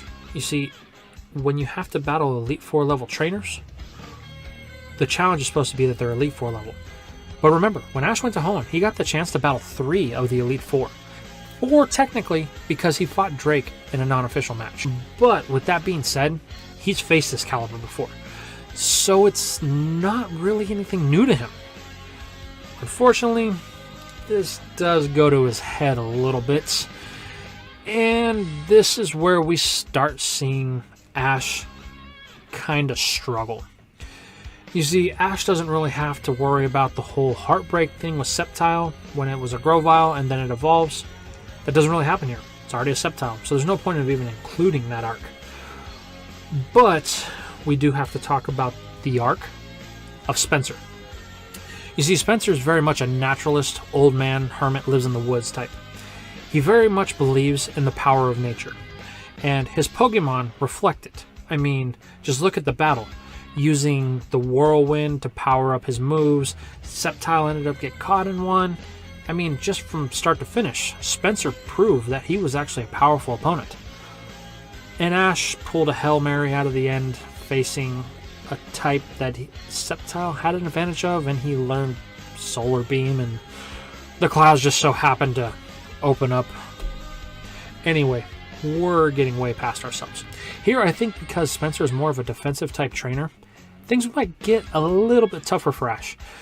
He still has Shiftry and Claydol and his Venusaur, but I think Ash would make a couple of team changes here. First, I think Ash would end up not using Swellow. And I know what you're thinking. Oh, we're just going to throw Latias in there. No, we're not doing that. We're actually going to bring back Cyndaquil for this one. Just because Ash realizes after working in Hoenn that his Johto team was it was really lacking. So he ends up using Cyndaquil. Now, Cyndaquil would end up being the first one out against Shiftry, and unfortunately end up causing a fire in the forest, forcing the battle to be on hold so that way they can put it out. But then they move to a more open platform where Cyndaquil unfortunately gets wrecked by Shiftry, not without causing some damage to it. Then we would get to see the return of Heracross. Heracross, I think, at this point, could be strong enough to actually battle Shiftry and take it out. I mean, it's a fighting type. It would know Brick Break at this point, and it would also know Mega Horn being half bug, so why not? Then it would also come the battle with Venusaur. Here, Ash would have to go with Heracross against Venusaur. He tried it in the original and failed, so he's going to have to go again. Unfortunately, the result will still be the same. This would leave Ash to use Sceptile. Now, I know what you're thinking. This puts Ash at a disadvantage. I could have just thrown Latias in here. Ash doesn't want to use Latias all the time. And this episode was more about Sceptile than anything else, so we're just going to leave Sceptile as the main focus. And I think that even though Sceptile is technically at a type disadvantage here against Venusaur, I still think it can pull out a win. And that's because there's going to be a new move that Ash decided to teach Sceptile here. Something that he didn't think about until he got to the battle frontier. Aerial Ace. This would give Ash a move that can fight back against fighting types and other grass types. This would allow Sceptile to have a slight edge against Venusaur and to take it out. Now, what move will we replace with Aerial Ace? Well, I think it's quite simple actually. Quick Attack. So that would leave Sceptile's current moveset at Dragon's Breath, Leaf Blade, Giga Drain, and Aerial Ace. And that would also change one other major thing. It wouldn't be getting Solar Beam here. As a matter of fact, I think with Giga Drain against a Claydol, Sceptile would kind of just one-shot it, if not take it out in a couple of moves. Especially if it's able to get in close. And Sceptile is fast enough without Quick Attack for that to happen. And because it's been in its third stage evolution for a long time now, it would be really acclimated to its power, and Ash and its synchronicity would be very on point. So there's no point in really dragging this out. That would lock in Ash's 5th frontier symbol. Then we come to the prodigy herself, Annabelle, the psychic type wielder. The one who can communicate with her Pokemon without having to say words.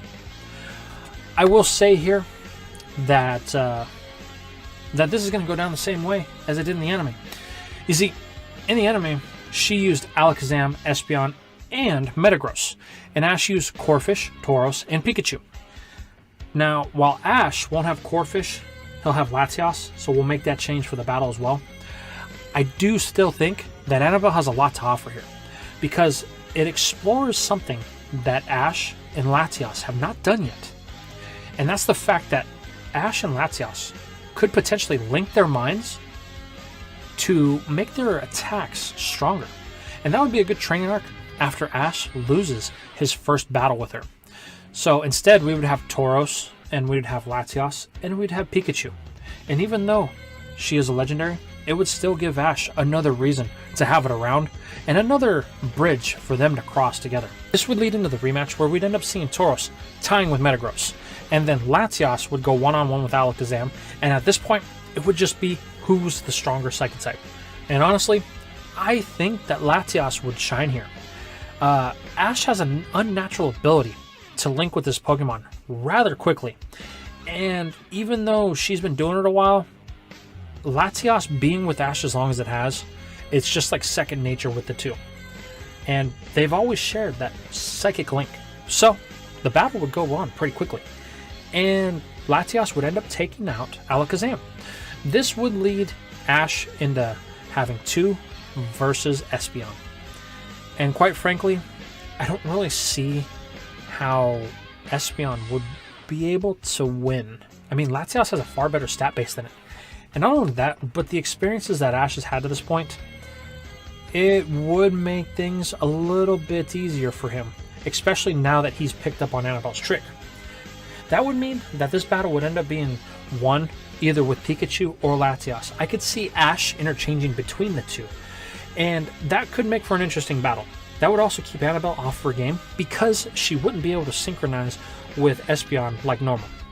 That would lock in Ash's 6th Frontier symbol. Now, let's get on to the final Frontier symbol. That would be the symbol and the Frontier brain of Brandon. I like Brandon. He's my favorite of the Frontier brains. I think he is actually a champion level trainer. That's why he's the last of the Frontier brains. But I have a huge problem with how they portrayed him in the anime. And not necessarily him, it's portrayed Ash against him. The whole rule of you can only challenge 3 times, and then after that you can't challenge anymore, while I think it's a fair rule, the first loss Ash had was bull. We all know it. Possessed by an evil king, and Regirock ended up taking down Sceptile. Ash wasn't really himself, but it still counted toward his Frontier challenges at the Battle Pyramid. It was dumb. It really was. But they needed a way to make it believable that Ash would lose there. I think in canon, honestly, Ash could have still taken Regirock with Sceptile. Simple as that. And here, it would be the same. It would be the fact that Ash has had Sceptile for such a long time that he knows it inside and out. Honestly, he would just speed run the Battle Pyramid and take Brandon's Regirock out. Like that. But we're not going to take that route. Instead, we're going to make this a 2-on-2 for their first battle. And we're going to say that Brandon has both Regirock and Registeel. Remember, he hasn't quite acquired Regice yet. But with that being said, Ash would still end up choosing Sceptile against Brandon's Regirock. And just like I said before, I think that Sceptile would end up taking it. Fairly easy. Sceptile has already proven that it's had amazing endurance, even in the canon and in this What If. Sceptile has access to Giga Drain here, so it can restore its health. I don't see Regirock being able to take down Sceptile. Registeel, on the other hand, that is a different story. And I think that is where the first battle would differ. Because Ash has to face Registeel, he doesn't really have a proper type on his team to face it. But because it is a Steel type, I think this will be the time to unveil Ash's newest Pokemon and his newest evolution, Donphan. So Ash would end up pinning Donphan against Registeel here. And I would say that Donphan happened to evolve right around the time he got to the 6th battle facility, I'd say. So he's had it for a little while, but it's nowhere near as strong as it was in canon. And unfortunately, that choice ends up costing Ash, forcing him to have to go back to the drawing board to face Brandon for a second time. Now, the second time I think would be a much more different outing. He would want to go for a 3-on-3. This time, I think he would use both of his Regis, and then we could throw in one of his randos from the 4-on-4 he had with Ash, and I think it could be something as simple as maybe Ninjask. And Ash, in this time, he would end up having to make a call for an old friend. We all know who the old friend is, but I still think that he would end up using Sceptile here against Regirock. This time, though, Brandon would have a better understanding of Sceptile's abilities, and though Regirock would still lose in a contest of typing, it would be a lot closer. This would end up forcing out Ninjask, which Ninjask does have a type advantage against Sceptile. This would also allow Brandon to take advantage of the fact that Sceptile just had a very hard battle with his Regirock, and he would be able to take it down pretty quickly. This would then spark Ash to make his next choice. And I think here, Ash would end up sending in Swellow to battle Ninjask. While Ninjask is a powerful opponent, and it does have the ability Speed Boost, I think Swellow would still be able to take it here, with a couple of well-timed aerial aces because it's got the type advantage. Leaving Brandon with just one Pokemon, which is Registeel. Unfortunately, Swellow can't crack Steel. It's proved that before when it faced Metagross, and it's going to prove it again here, as it just simply gets batted aside with the Metal Claw and leveled into the 4. So yeah, that would leave Ash with his last Pokemon. And I think at this point, we would unveil the old friend, and it would be Torkoal. Torkoal is already stronger than in canon at this point. We gave it Heat Wave while it was in home. And I think a good measurement to prove that Torkoal had been leveling up while it was at Professor Oak's house is the fact that it learned Heat Wave while it was there. I think that means that it would be slightly stronger here. Now, with all that being said, I still don't think Torkoal is the absolute rock star that we would want him to be here. He would prove to be a challenge for Registeel, and would even push it closer to feigning. But I still don't think it would be able to take it here, and I think it would fall. This would lead Ash into his third challenge of the Battle Pyramid and the final challenge that he can do. I think here that instead of a 4-on-4, it would be a 5-on-5. Because now at this point, Brandon has Regirock, and I think, honestly, he would use all three of his legendaries. Ash has proven time and time again that he is inching closer and closer to Brandon's skill level. So he would want to make sure that he pushes Ash as hard as he can, which is fully within Brandon's character. And the last Pokemon I think it would use would be Dusclops, because I want to give a little bit of revenge here for what they did to Charizard in the anime. But anyway, with that being said, Ash has to choose 5 members now. I think that he would still go with his original 4. Pikachu, Bulbasaur, Charizard, and Squirtle. And then for number 5, we would throw Old Faithful on there, Latias. So that gives Ash a pretty stacked team with experience. He's holding nothing back in this battle. And honestly, I can foresee it playing out kind of similar as in the anime. Not so much as the order that they were chosen, but Pikachu would end up taking the win. It's more along the lines of the road we used to get there. For instance, I think it would start off, instead of Dusclops versus Charizard, it would be Dusclops versus Latias. And it'd be at this point that Brandon learns that Ash has a Latias, which intrigues him. The fact that he could bond with a super rare legendary Pokemon like Latias is something that Brandon is very, very, very interested in. But he saves that for later. The battle here would kind of play out similar to how it did with Charizard, with Latias getting confused and stuff like that. But the bond between Lash and Latias is what comes into play here. And because there's no fighting type move involved, I think that Latias would be able to take this. The next Pokemon that Brandon would end up sending out would be Solrock. And here, I think Ash would recall Latias for later, and he would end up sending in Squirtle. Squirtle is one of Ash's best battlers, and honestly, I don't think it would really struggle against Solrock. Solrock would probably end up getting leveled in 1 or 2, maybe 3 moves here. Now, we get to the heavy hitters. Brandon, not wanting to keep things the same and wanting to throw Ash off, ends up sending in Registeel, which is exactly what he wanted because Ash was expecting Regirock, because he led with Regirock the last 2 times. But regardless, this is where Ash decides to make the move to send in Charizard. After all, at this point, both Latias and Squirtle have battled, and he would want to try and save them for as long as he could. Charizard, however, is going to have its hands full. At this point in time, it is Ash's strongest fire type, and it has taken down its share of legendaries, or battled with them at least. But that doesn't mean that taking out Registeel is going to be an easy task. And unfortunately, as much as I hate to do this, I think Registeel would still manage to beat Charizard here. Because I feel like Brandon would have Rock Tomb on Registeel, which is 4 times effective against Charizard. Well, that means that one of Ash's super heavy hitters is done for. Although Charizard didn't go out without a fight, and Registeel's been roasted for it.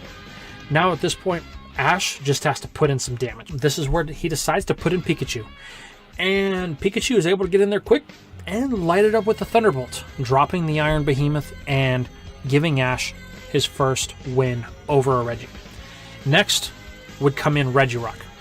This is where Ash would recall Pikachu, and he would lead with Bulbasaur. Bulbasaur is a very adept battler. It has a mastery over its Vine Whips, and it's pretty well versed in some fighting types, as been shown in previous episodes of the anime. But what I think gives Bulbasaur the major advantage here is that it's small.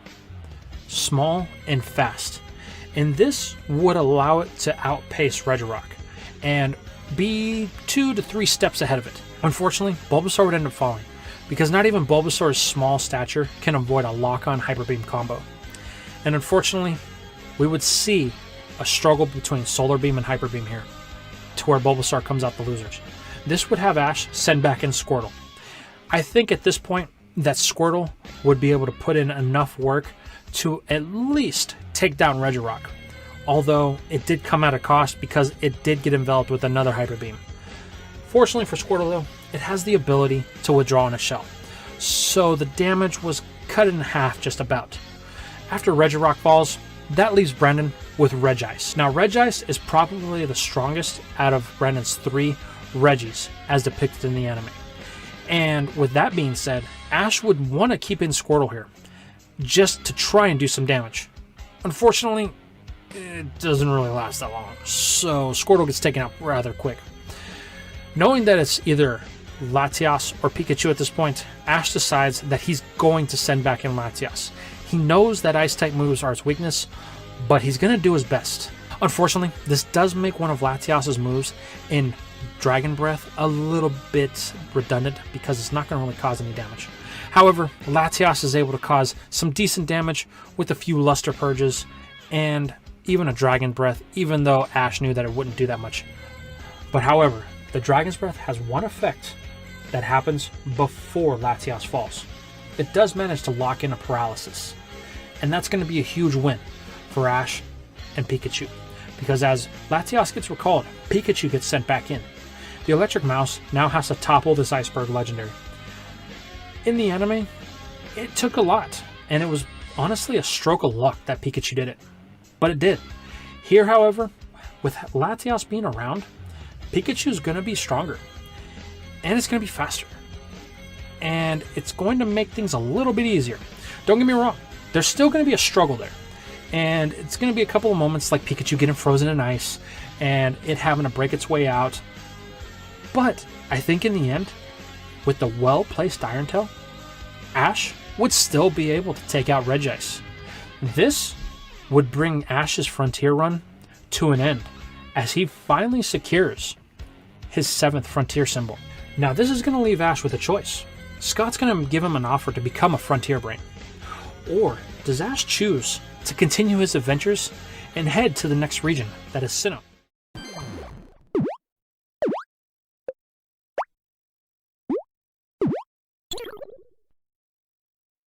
Alright. Before we go any further, you guys are probably wondering why I'm here in the middle of the video. Well, there's a very special thing for those of you who are new to my channel that I need you to know. This full story actually contains only one half of a possible timeline for Ash. What you're viewing here is the timeline of if Ash won the Battle Frontier and chose to become a Frontier Brain. So, if you want to find out what happened if Ash had chosen not to become a Frontier Brain and continue his journey through Sinnoh like in canon, I'm going to link that in the art card above right now. And you can click on that one after you finish viewing this full story. But with all that being said, let's get back to the video. But anyway, we're picking back up with Ash, and he decides that he wants to become a Frontier Brain. Now, when this happens, there really isn't a set of rules that dictates how one goes about becoming a Frontier Brain. Now, Scott offered this chance to Ash, which he's going to gladly accept in this timeline. But Scott is going to throw in a condition. Ash will not be a Frontier Brain of the Kanto region. You see, he tells Ash that he's trying to set up the Battle Frontier in each of the regions. Now, he has one in Kanto, and he's also in the process of setting one up in the region called Sinnoh. But he needs someone that can set up a Battle Frontier in another region. Ash, quite curious to this, asks which region it is. Scott says, well, I'm pretty sure it's a region that you've been to, considering you competed in the Silver Conference. The Johto region. Johto? This piques Ash's interest. He asks Scott what he means by this. Scott tells him, listen Ash, I want to set up a Battle Frontier in the Johto region. And considering you've accepted my offer to become a Frontier Brain, I would like you to be the ambassador for it. I'm going to put you in charge of becoming the first brain of the region. You can set up your facility wherever you want in the region, but it has to be in Johto. I'm also going to charge you with finding the strong trainers. Normally, I would do this myself, but I need to oversee the development of the Battle Frontier inside of the Sinnoh region. So for the time being, I'm going to leave it to you. But that doesn't mean that your brains that you choose will go untested. So do you accept this offer? Ash, without hesitation, accepts, knowing full well the burden that's been placed on him. Brandon then asks if Ash feels like he'll need help with this, because after all, he was the one responsible for setting up the Kanto battle frontier. He was the one who sought out all of the trainers. Beginning to feel the pressure, Ash withers a little bit, but tells Brandon no. He has a couple of ideas. Scott then chimes in. Ash, including your battle facility, you're going to have 5 other ones, for a total of 6, in order for it to be counted as a battle frontier in my eyes. So, do you have any ideas on trainers you may want to bring in? Ash, without hesitation, oh, don't worry. I know a couple of trainers out in Johto, and I think this might be right up their alley. So, with that, Ash parts ways from the battle frontier and the battle pyramid, heading back to his home of Pallet Town. This is where we're going to see a major divergence in the timeline. May and Max are going to head back to Hoenn, and Brock, well, he's going to go back to Pewter City. This is going to be a permanent separation for him and Ash from this point forward. Brock realizes that Ash is in the middle of growing up, and this is the next stage in his Pokemon career. So with that being said, he's decided that he is going to go on and become a Pokemon breeder like he always wanted. So he's choosing to head home so he can plan out the next stage of his life. After a very emotional goodbye between the 4 friends, they all part ways, with Ash arriving back in Pallet Town. Now, here's something very important that we're going to have to look at. Ash is now a champion of the battle frontier, and at the end of his battle with Brandon, Charizard, Squirtle, and Bulbasaur all went their separate ways again. So, what would Ash's team look like going into this new battle frontier? Well, I think for starters, we can include Pikachu here. It's his ace. It's not going anywhere. Secondly, of course, the namesake of the What If, Latias. This is going to be a huge advantage because now that they're back in the Johto region, Latias can kind of just hang out at home and come whenever Ash calls Latias, whenever he needs it. But for the time being, it's going to stay on his party. But then, who else could Ash take? Well, I think that the only other fully evolved starter is kind of a no-brain candidate, Sceptile. It's really been Ash's other powerhouse for the Hoenn region and the battle frontier, so this is a prime candidate for Ash to have on his team. And with that, who else could we possibly include? Well, after giving this much thought, I think that here we're going to include Donphan, just for the time being. And the reason why I say that is because it didn't really get much time to shine in the Johto region. And yeah, it got its comeback in the battle frontier, but it needs just a little bit more. So with that being said, Ash is heading back to Johto, and he has his work cut out. Because while he has a general idea of where most of these trainers are, some of them are wandering. So he's going to have to do a little wandering of his own. But not to worry. The first trainer is relatively easy to find, because he's a candidate at a certain dojo, and Ash knows that his master was once considered on level with the Elite Four. This candidate is going to be Shingo. Shingo was one of the first major opponents that Ash battled with Heracross, and Heracross got his first win here. So I think that Shingo, having a sensei that's as strong as the Elite Four in Muramasa, I think that he would be a prime candidate. But don't get too excited, because we're not going to be able to move on just yet. You see, Ash is going to have to show up, and he's going to have to explain to Shingo what exactly the battle frontier is. And he's going to have to convince Shingo why he should join. Now, Shingo isn't exactly a young, dumb kid. After all, he was undefeated until Ash served him a hyping pot of humility with his Heracross. So Shingo is going to want to have to test Ash's abilities, because Shingo's no slouch. He's been training this entire time before Ash showed up. And one of the things that he's been itching for, especially Scizor, is a rematch. So the question is, would Ash want to give him this? Well, I think that Ash would have to give Shingo this, because in the end, if Ash wants to prove that the Battle Frontier is something that Shingo should be part of, he's going to have to beat him. Now, where would we go with the battle from here? Well, I think that we could make this a 2-on-2.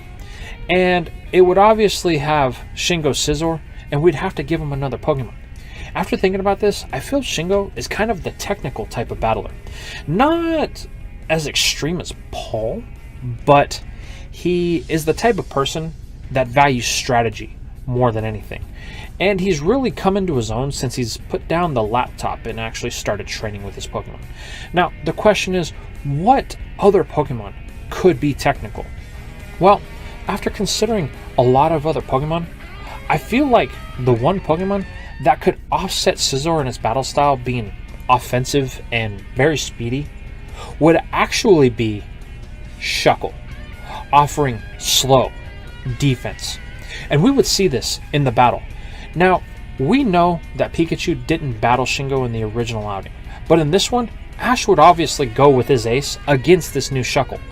Unfortunately, things wouldn't go too well for Ash. You see, that whole technical battle style of Shingo's really comes back because he's able to outlast Pikachu and lure it into a false sense of security, allowing his Shuckle to knock it out with really little to no effort.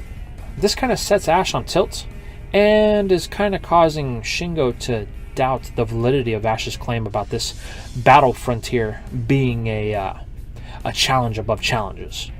But things change when Ash resorts to Old Faithful, Latias. And things quickly turn when Latias overpowers Shuckle just with its legendary status and manages to knock it out. This leaves the Steel Bug-type Scizor. Now, by all intents and purposes, Scizor has a lot of advantage here. The Bug-type is strong against the Psychic-type, and Steel is resistant to it. And Shingo really uses this to his advantage. He's been able to hone his skills against other types like this, and I really think it's going to come to show in this battle, pushing Latias to the edge. But in the end, I still think that Latias would get the win here, allowing Ash to convince Shingo of the Battle Frontier and the possibilities. Shingo does have a couple of questions, like exactly what does he do? Well, Ash tells him that he is allowed to set up his own facility, and he can choose to run it any way he wants. Any type of battling he can think of, which really appeases the Shingo, because in his recent outings and training, he's kind of really liked to take a technical approach to things, testing how well the strategies of his opponents play out. Kind of similar to Tucker, the Domes. So Shingo would agree to join. And with the permission of his master, the dojo that they reside in would become the first facility of the Johto Battle Frontier. Now, for the symbol, what could we really call it? Tucker's is known as the Tactics symbol, which I love that name. Honestly, I feel like it would fit Shingo as well. There is one other name that I think fits well with Shingo here. We'll call it the Analytic symbol. The reason for it harks back to Shingo's days on the computer. He overanalyzed everything, but that is not a negative trait when it comes to Pokemon battles. The ability to analyze things on the fly is what allows trainers to gain the edge in battle. Shingo would really want to test that, so the Analytic symbol is where we were going to place this. Now, with Ash setting up his first facility, he's feeling pretty good about himself. The problem is, he really only has an actual location on his second person that he has in mind. And it's going to be a while until he gets there, because it's in between Equitique and Olivine City. But luckily for him, on the way there, he actually runs into one of the people that he was thinking about, Miki the trainer with a Skarmory. She was one of the first that crossed his mind because of her mastery of the Steel type. Now with Miki, she was a little bit less inclined to join than Shingo was. Shingo just wanted to have Ash prove himself, to where Miki, more along the lines of, is afraid that it's going to interfere with her ability to train.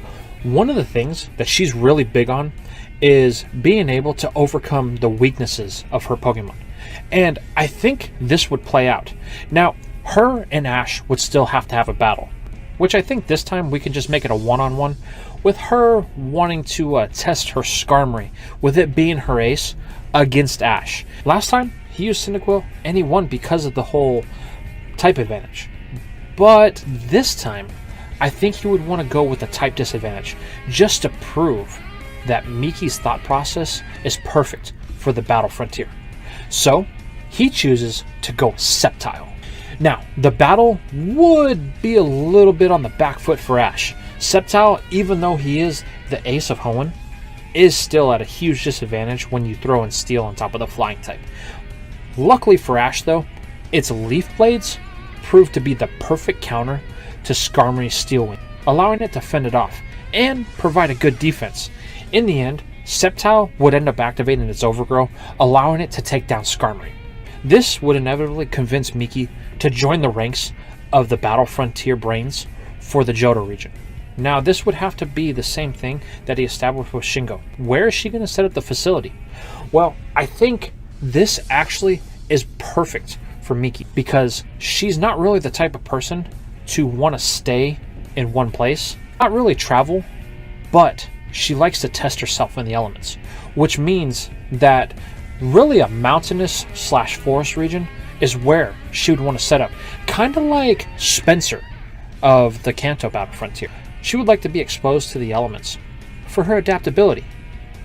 You know what? That's a great name. Her symbol will be called the Adaptability symbol, which means now Ash has 2 of the 6 brains needed, which he's making pretty good time. He's only been at it about a month or so. Unfortunately, there still is the problem of his other 3 brains, which once again, he only has a hard lock on one of them. But don't worry, that one that he still knows is his primary destination for the time being. Now, Ash has been traveling for a while, and he only still has 4 Pokemon with him, being Pikachu, Latias, Donphan, and Sceptile. So, I think it's time that we got the chance to add a new Mon to Ash's roster. So, the question is, what Mon could we reasonably add? I mean, Johto isn't really the biggest Pokédex, and a lot of the Pokemon that it has really isn't super powerful. Well, I do have one in mind, because Ash has to stop off in Equitique City, and while he's there, he gets to meet an old acquaintance in Morty. And the reason for him meeting with Morty is because he's inquiring about one of the people that Morty knows all too well. A strong trainer that is consistently chasing legends. Eugene. While Morty hasn't seen Eugene in a few months, he does know that Eugene is usually relatively close to wherever the legendary beasts are. Problem is, they haven't been spotted in a while. So, that kinda is a dead end on the information. But Ash, not wanting to waste his trip to Equitique City, decides to stop by the burned tower. He wants to take a look at that mural of Ho-Oh again, kind of as a reminder of what he's doing. To be a Pokemon Master, and now his new task to set up the Battle Frontier. Luckily for him though, this is where he's going to encounter his next Pokemon, because in the shadows of the burned tower, a lot of ghost Pokemon like to hang out. And here, I think it would be fun to give Ash the only ghost type of the Johto region, Mischievous. And the reason why I say that I think it would be fun is because in this version, Ash is going to completely miss Sinnoh. But with Ash having Mischievous, this would allow him to get one of Sinnoh's new mons. So with that, Ash is going to move on, and he's going to hit his third battle facility that he has in mind. I don't think there has to be too much invested into Mr. Vis. I believe that this Pokemon would be of the mischievous sort, just like its name suggests, liking to play tricks on people that wander into its territory of the Burn Tower. And this is where Ash and Pikachu would encounter it. Now, of course, there would be a battle that plays out, and in the end, Ash would capture it, adding it to his team. So with that, he now has 5 members of his Johto squad. So they can move on to the next person that Ash has in mind. That person just so happens to be Shiguza, the fighting type Hitmontop wielder. Ash had the chance to battle her with Bulbasaur in the original anime. This still happened in this timeline. Bulbasaur proved to be invaluable in getting her to understand that she can't be as lackadaisical as she normally was.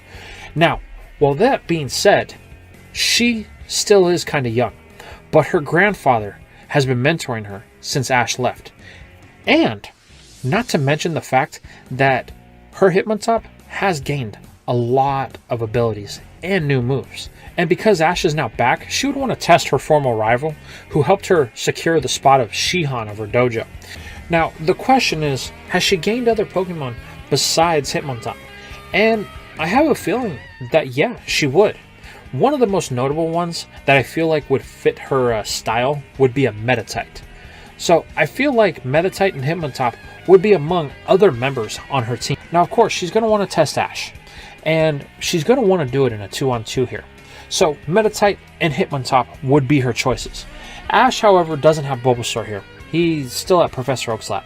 But that's okay, because now Ash has Mr. Vis, and Mr. Vis would be his choice against Meditite. Unfortunately, though, it's still weak at battling, and Meditite makes quick work of it. And it kind of shows, kind of hurting Mr. Vis a little bit. But Ash is able to quickly change this up when he sends in Donphan. Donphan evens out the score and levels the Meditite. Then it has to go up against Hitmontop. Now, the reason why I think Ash would use Donphan here is because he knew that Hitmontop was coming, and Donphan's rollout abilities are very similar to Hitmontop's triple kick. And we would see an epic clash between these two as they burn rubber against each other, if you will. But in the end, I think Ash would still get the win, solidifying that he's still stronger. But after that, Shiguza would have a conversation with Ash about what the battle frontier is, and Ash would go on to explain to her about how they're strong trainers who are Elite 4 level status. Now, Shiguza is kind of intimidated by this. She's nowhere near Elite 4 level. I mean, she just battled with Bruno last week and, got the floor wiped with her. But her grandfather tells her not to waver. This is a unique opportunity that doesn't come around that often. This is the perfect time for her to accept it. She's been growing a lot, and if she wavers in her own confidence at the request of something like this, then it could stunt her growth. While Shiguza is still hesitant to take the role, with the urging of Ash and her grandfather, she eventually accepts. Now, with that being said, the question is, what will we name her symbol? Well, I think that's actually a very easy name to give, because when we see her in her first out, she's kind of using a dance style of battling to teach the other students of the dojo. So we could call her symbol the rhythm symbol, which makes sense when you think about it with Hitmontop, because it really needs to have a good balance and a good rhythm in order to execute some of the attacks that it has, like triple kick and rolling kick, stuff like that. So we're going to go with that. Now, with that being said, Ash has locked in 3 out of the 6 members that he's supposed to have. But now, where do we go from here? There's still 2 members. We know that Eugene is one of them. Problem is, nobody knows where he is. But Ash then gets wind of something new that's opened up in Cianwood City. Apparently, a safari zone has opened, and Pokemon from other regions can be found there. So Ash decides to head out to Cianwood to check out this new safari zone. Little does he know, Scott has finished up his journeys in the Sinnoh region with the Battle Frontier and has made his way to Johto. Now he's going through and checking out some of these candidates that Ash has picked, but we'll get back to that later. Anyway, Ash arrives in Cianwood City, meets up with Chuck, gets a nice rematch, gets to test his skills against the plump battler, and once again wipes the floor with him. Nothing too special here. Latias does get its chance to get a little bit of revenge because it lost in the last time they fought, but Ash also decides to use Mr. Viss here. Now, Mr. Viss proves to be quite capable because Ash has been working with it for a little while, even though it does lose in the first match. But after all said and done, Chuck points Ash in the way of the new Savari Zone. Now this is going to be huge because the Savari Zone offers Pokemon from all across the Pokemon world. And in Johto specifically, he gets access to Pokemon that appear in the first 4 generations. Now, what could actually be caught here that's important? Well, I think here we could roll in Riolu. So that way Ash finally has a viable fighting type to rely on. Now this would bring Ash's current Frontier Brain team to 6 finally. Now, how Ash could meet this Riolu, I think while he's wandering the Savari Zone, he encounters a strange force that he remembers from his original journey into Johto. A mythical entity on a body of water, something that he remembers from his past. This in turn would cause a Riolu to emerge, because it too has been chasing down this entity, sensing its aura. Because being in the Savari Zone, Riolu has kind of made this area its territory. While it doesn't really know if this Pokemon is a threat, it's rather be safe than sorry. In the end, Ash would end up having to stop Riolu from attacking this entity, because Ash knows that it's not a threat, because of his history with Suicune. This would actually prompt the next person that Ash has been looking for, Eugene. Eugene has been hot on the tail of Suicune as of late, trying to find out where it's been, and lately it's made its home in the Savari Zone. So after Ash goes through a whole battling montage trying to prevent Riolu from attacking it, and eventually just using Pikachu to weaken it enough to where he can catch it, he then gets his chance to approach Eugene, who Ash has come to find out has befriended Suicune. And the reason why Suicune is in the Savari Zone is because Eugene has brought it here to protect it from the Iron Mask Marauder, who was seeking it out after the events of the Pokemon Forever movie. So Suicune has made its home here, and it doesn't plan on leaving anytime soon. Although it does still go out into the world every now and then for short periods of time. This is where the conversation between Ash and Eugene would happen. Ash does his best to try and convince Eugene that he should join the Battle Frontier of the Johto region. The problem is, Eugene doesn't see any need to join the Battle Frontier. You see, he's always been very much of an independent trainer. And he's also not interested in being locked down to one place, because he's consistently traveling, researching the legends of the Johto region. So he doesn't think that it would be in his best interest, or Suicune's, for him to set up a facility in the middle of the Savari Zone.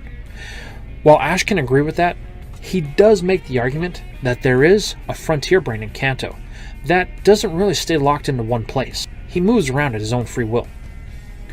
This does interest Eugene a little bit, but he tells Ash he's going to need time, because it's not something that he thinks he can just say yes to. Ash agrees, and he's okay with this answer. He tells Eugene he will be in contact. So with his Riolu firmly in the grasp, and now have a team of 6 for his Frontier team, he decides to head out. Now, there's one more person that he has to seek. Unfortunately, he has no idea where she is. So he decides to hop a boat bound from Cianwood City back to Goldenrod.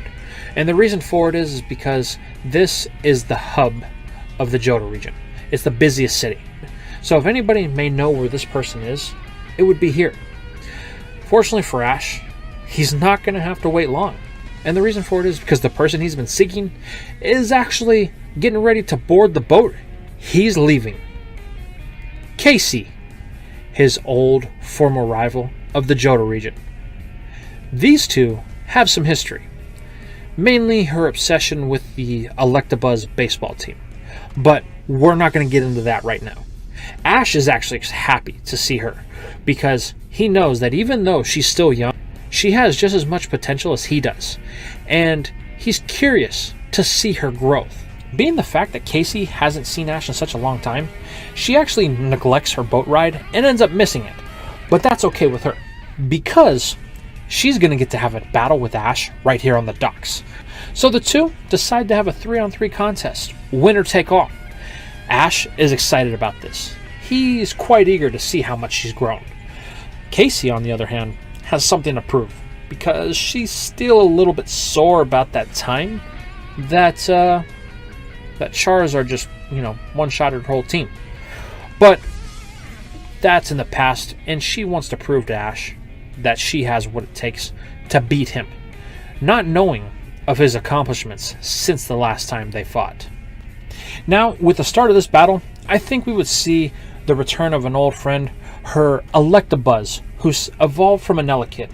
Now, Ash would instinctively go with Pikachu here, just to test the typings and who was better. Fortunately for Ash, Pikachu has more experience, and it quickly one-shots the Oni. So this leaves Casey with some other choices to make. Luckily for her, she has her ever-faithful Meganium, and she chooses to send this out to counter Pikachu's electricity. And it works because the typing disadvantage that Pikachu's at allows Meganium to overpower it, wrapping it up with things like Vine Whip and sealing the deal with a Solar Beam. This then prompts Ash to send in his second Pokemon, which in this case, Ash is going to want to test typing against typing again with Sceptile. This is a much more even fight. Sceptile, however, does possess a slight advantage, just because, this is Ash, and his ability to adapt to things is one of his strongest suits. Using a combination of Leaf Blade to ward off its Vine Whip and its new move that Ash has been working with, Frenzy Plant, it allows Ash to overpower Meganium and Casey to take the win of the second match. Things aren't looking too good for Casey here, and Ash is starting to wonder if he should reconsider his offer that he wants to make her. But he doesn't have to wait long for Casey's next choice, as she sends in a Pokemon that Ash is all too familiar with. The one that he gave her, Beedrill. Ash chooses to leave in Sceptile, thinking that this is a joke. But little does he know, this Beedrill is actually very sentimental to Casey, because Ash gave it to her. And due to that, she has spent quite the amount of time working with it. And it quickly shows when it's able to overpower Sceptile and one-shot it with a Poison Sting. The power of this thing is extreme, and Ash can see that. So he has to make a choice. Here, he decides to go with Latias again, showing Casey that he has indeed upgraded his game. Now, would Beedrill be able to compete with Latias? I think in the game setting, yes, it could even get a win. Here in the anime, I think Latias' overwhelming stat base would just one-shot Beedrill, and this would clinch the match for Ash. However, this wouldn't really affect the outcome. I think Ash would still make the offer to Casey, because he knows of her ability to improve. She's shown it time and time again. Casey is actually intrigued by this. She competed in the Johto League, and she got the opportunity to battle in it. She didn't do as well as Ash in the first place, but she's been looking for something to help get her to the next level. And being this so-called frontier brain could be just the thing she needs to do so. With that, Ash now has 4 out of the 5 members he needed to be frontier brains. It's at this point that Ash is approached by the one person who's been lurking in the backgrounds, Scott. He's been testing Ash's frontier brains that he's reported back to him, and he has a couple of concerns. The first thing is the battle that he saw with Casey. Ash, she looks a little green. Are you sure she's somebody that we should make a frontier brain? Remember, they're supposed to be Elite 4 level. Ash looks at Scott, and says one thing. That's true. But Casey reminds me a lot of myself. She doesn't give up, and she keeps pushing forward. And with that type of mentality, I think she'll be on my level in no time. Is that so, Ash? Okay, Casey, would you want to accept a spot in the battle frontier? Casey actually says yes, but Scott tells her she's going to be reduced to the weakest of the frontier brains for the time being, which is a little bit of a motivation killer, but not much. Then we have to figure out what exactly Casey's frontier symbol would be. Well, I think this one's a little bit more difficult than the other ones, because Casey is just a carbon copy of Ash. I mean, we could call it the stubborn symbol, but I don't think that really suits it. However, I do think that there's one thing that we could call it that kind of fits. The heart symbol. And I'm not talking about the shape. I'm talking about the purpose. No matter what happens, she gives her all. She doesn't hold back. She's got the heart. And that's what Ash sees in her. And Scott can kind of see it as well. So he grants the request. As far as the other frontier brains, Scott has verified all of them, and he's actually quite impressed with Ash's choices. However, they're still not quite at the level that he was hoping. So he does charge Ash with the task of going through and consistently checking up on them, making sure that they are improving.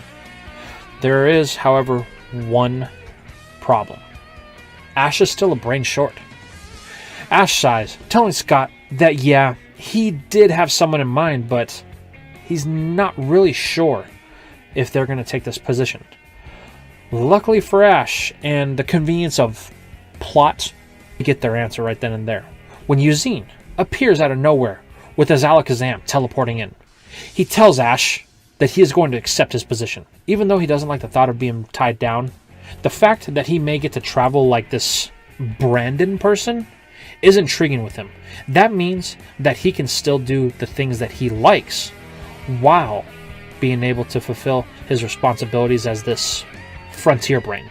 Scott, however, is a little unconvinced, and he turns to Ash. So this is supposed to be your frontier brain that you chose? I've never even heard of this Eugene fellow. Telling him that he met him through the gym leader Morty, Ash tries to convince Scott, but Scott is a little reluctant, telling Ash that if he wishes to convince him, they're going to have a battle. This is no problem to Ash, turning to Eugene, telling him, these are the stipulations. Everybody that I've chosen to be a brain, I've battled with.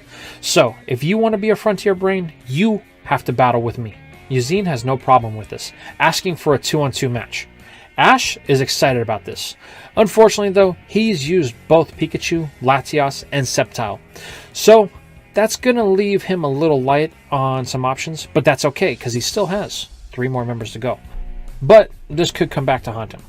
So, Ash and Eugene square off, and Eugene, already having his Alakazam out, decides to lead with it. Ash decides to go with Donphan, and the battle gets underway.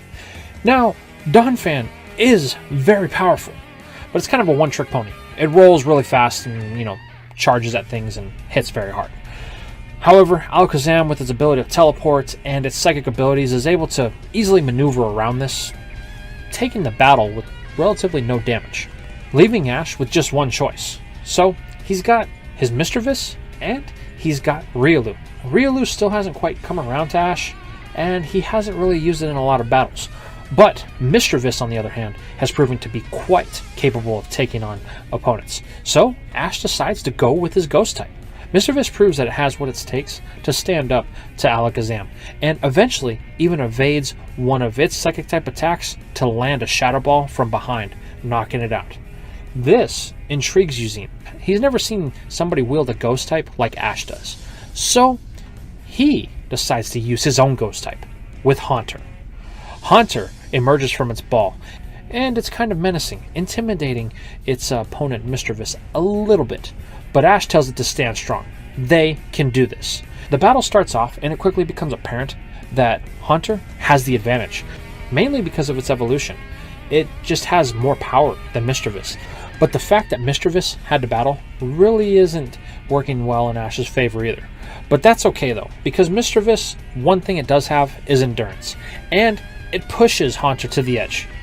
Unfortunately though, Eugene proves that he is still a very well-rounded trainer because he is able to knock out Mischievous, ending the battle, and being the first person that Ash has chosen to actually defeat the Battle Frontier champion. This convinces Scott that Eugene is somebody he wants as a Frontier Brain. Eugene is somebody that is actually at Elite 4 level, and this is something that's going to be desperately needed, because he does not want the Johto Battle Frontier to be a joke. So with that, Eugene accepts Ash's invitation to become a Battle Frontier. Now the question is, what kind of symbol would he use? Well, I actually think that this is a little bit simpler than most people may think. Eugene is a very straightforward person. All he cares about is myths and legends. And I think the name is right there. The myth symbol, because of his occupation. So Eugene would end up being a traveling Frontier Brain, and the others would be stationed relatively around where Ash found him. Casey taking up a position just north of Goldenrod City in a place called the Pokeathlon Dome, which proves to be advantageous for Ash because it's here where he gets a chance to compete at some of these contests. He ends up coming across an item that helps him out, the Dust Stone. And when he uses it on his Mischievous, it manages to evolve into a Mismagius, giving Ash his first fully evolved Ghost type in the series. Now comes the problem of Ash's Riolu, and where Ash will set up his Frontier facility. Well, I think actually this is something that we can head over to Blackthorn City for. And the reason why I say that is because majority of the Battle Frontier facilities for Johto we have located in the western half. Why not balance it out a little bit by putting this one in the eastern half? And not only that, but I think the Dragon's Den would be the perfect place for Ash and Riolu to train. And this in turn will allow Ash to use the Dragon's Den as his battle facility. And I also think that this would allow Ash to establish himself as possibly the strongest trainer that's not part of the league in the Johto region. And this would also bring into question, what would we call his symbol? I think that this would be called the beginning symbol. And the reason why I say that is because after Ash reflects on all of his journeys up until this point, one thing has been made clear to him. Even though a journey comes to an end, a new one will always begin. And at this point, Ash would have established himself as the strongest Frontier Brain. After a rematch with Eugene, of course, where his new Mismagius and Lucario would prove to be the aces in that, allowing him to cement himself. And with that, we would see Latias actually go back to Altamira to kind of just live there until Ash needs it again. And Ash would actually end up filling Latias' spot on his team with a certain fire type that's been training in the Johto region, allowing Charizard to come back on his team full time. And that's it. That would be the end of Ash's journey if he had caught in Latias and chose to become a Frontier Brain. At this point, he would just wait for the next challenger to challenge his battle facility.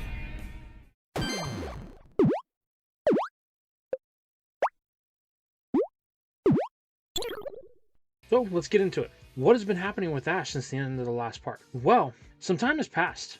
Ash has been in his new role as a Frontier Brain of the Johto region for about 1 year to 2 years now. He's actually been quite successful, not really having anybody who was able to topple him as a Frontier Brain, even coming to be known as the strongest of the brains in the Johto region at least. Until one day, a mysterious trainer happens on his doorstep. This trainer is known as Sawyer, and he is from the Hoenn region, a region that Ash is all too familiar with. The two end up having a battle. In this version, we're going to say that Ash decided to recall Latias for this battle. He had a strange feeling about this kid, and he was right. Sawyer activates something that Ash has never seen before, Mega Evolution. This transforms his starter Pokemon, Sceptile, into Mega Sceptile, allowing the young trainer to take the first win over Ash as a Frontier Brain that he's had in the last 2 years, which kind of shocks the trainer. He was beginning to think that there wasn't any real challenge left out there for him, but this new Mega Evolution, it's caught his attention.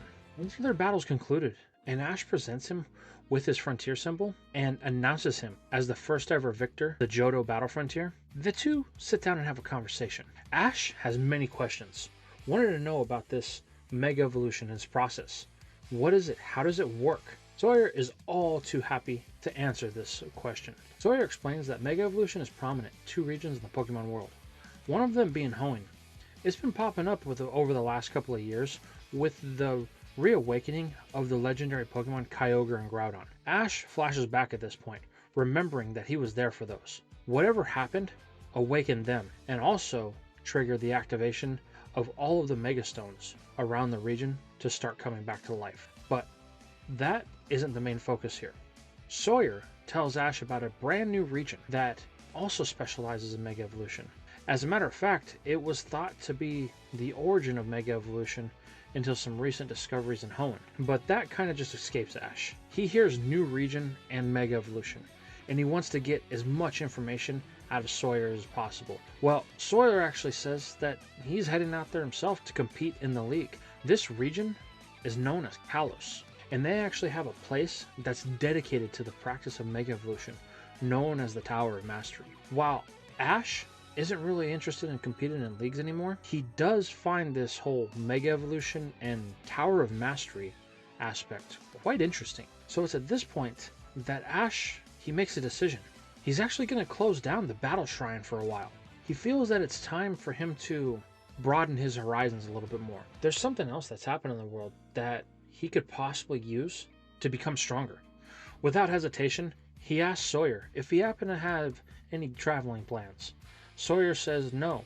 His next stop is actually going to be Lumio City in the Kalos region, the largest city in the Pokemon world.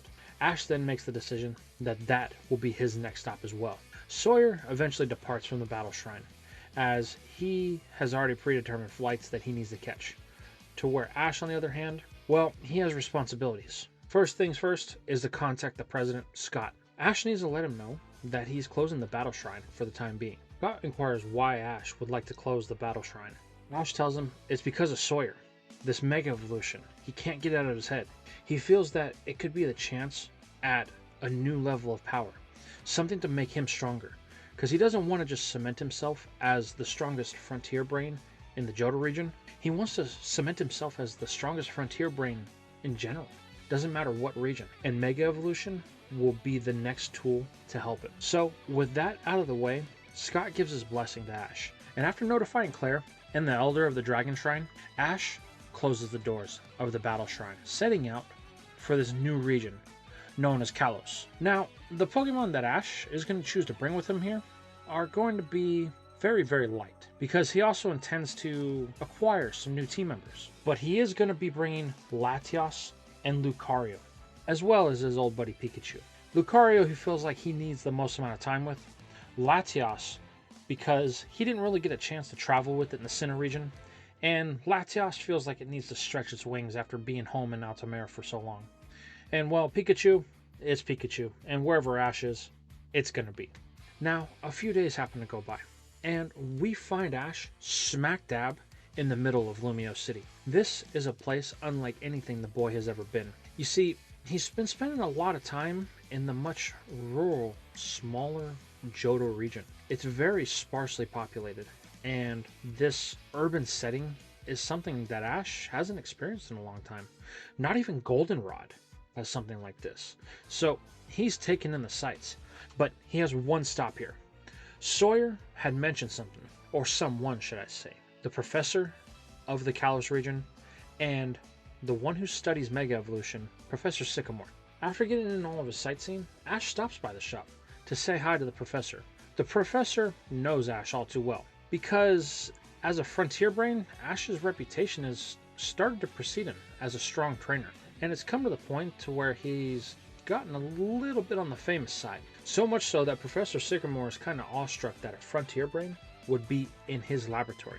But the feeling is mutual, because Ash has never really experienced Mega Evolution before, and this guy is supposed to be the authority on it. But Ash, being 10 years old, goes into full fanboy mode when he gets to witness an exhibition match between the Garchomp that is housed at the Sycamore facility and its use of Mega Evolution and a battle with a young trainer who wields a Charmander. Ash thinks his name was Alon, but he wasn't really paying attention. The Mega Garchomp made quick work of him, and that's the reason why Ash is here anyway. So after that battle was over, the boy Alon departs from Professor Sycamore's lab with some sort of promise of becoming the strongest Mega Evolution wielder or something like that. But Ash doesn't really pay attention to it. All he really cares about is getting as much information on this Mega Evolution as possible. Unfortunately, he's going to have to wait for a little while longer because Sycamore does have some trainers that he needs to see off.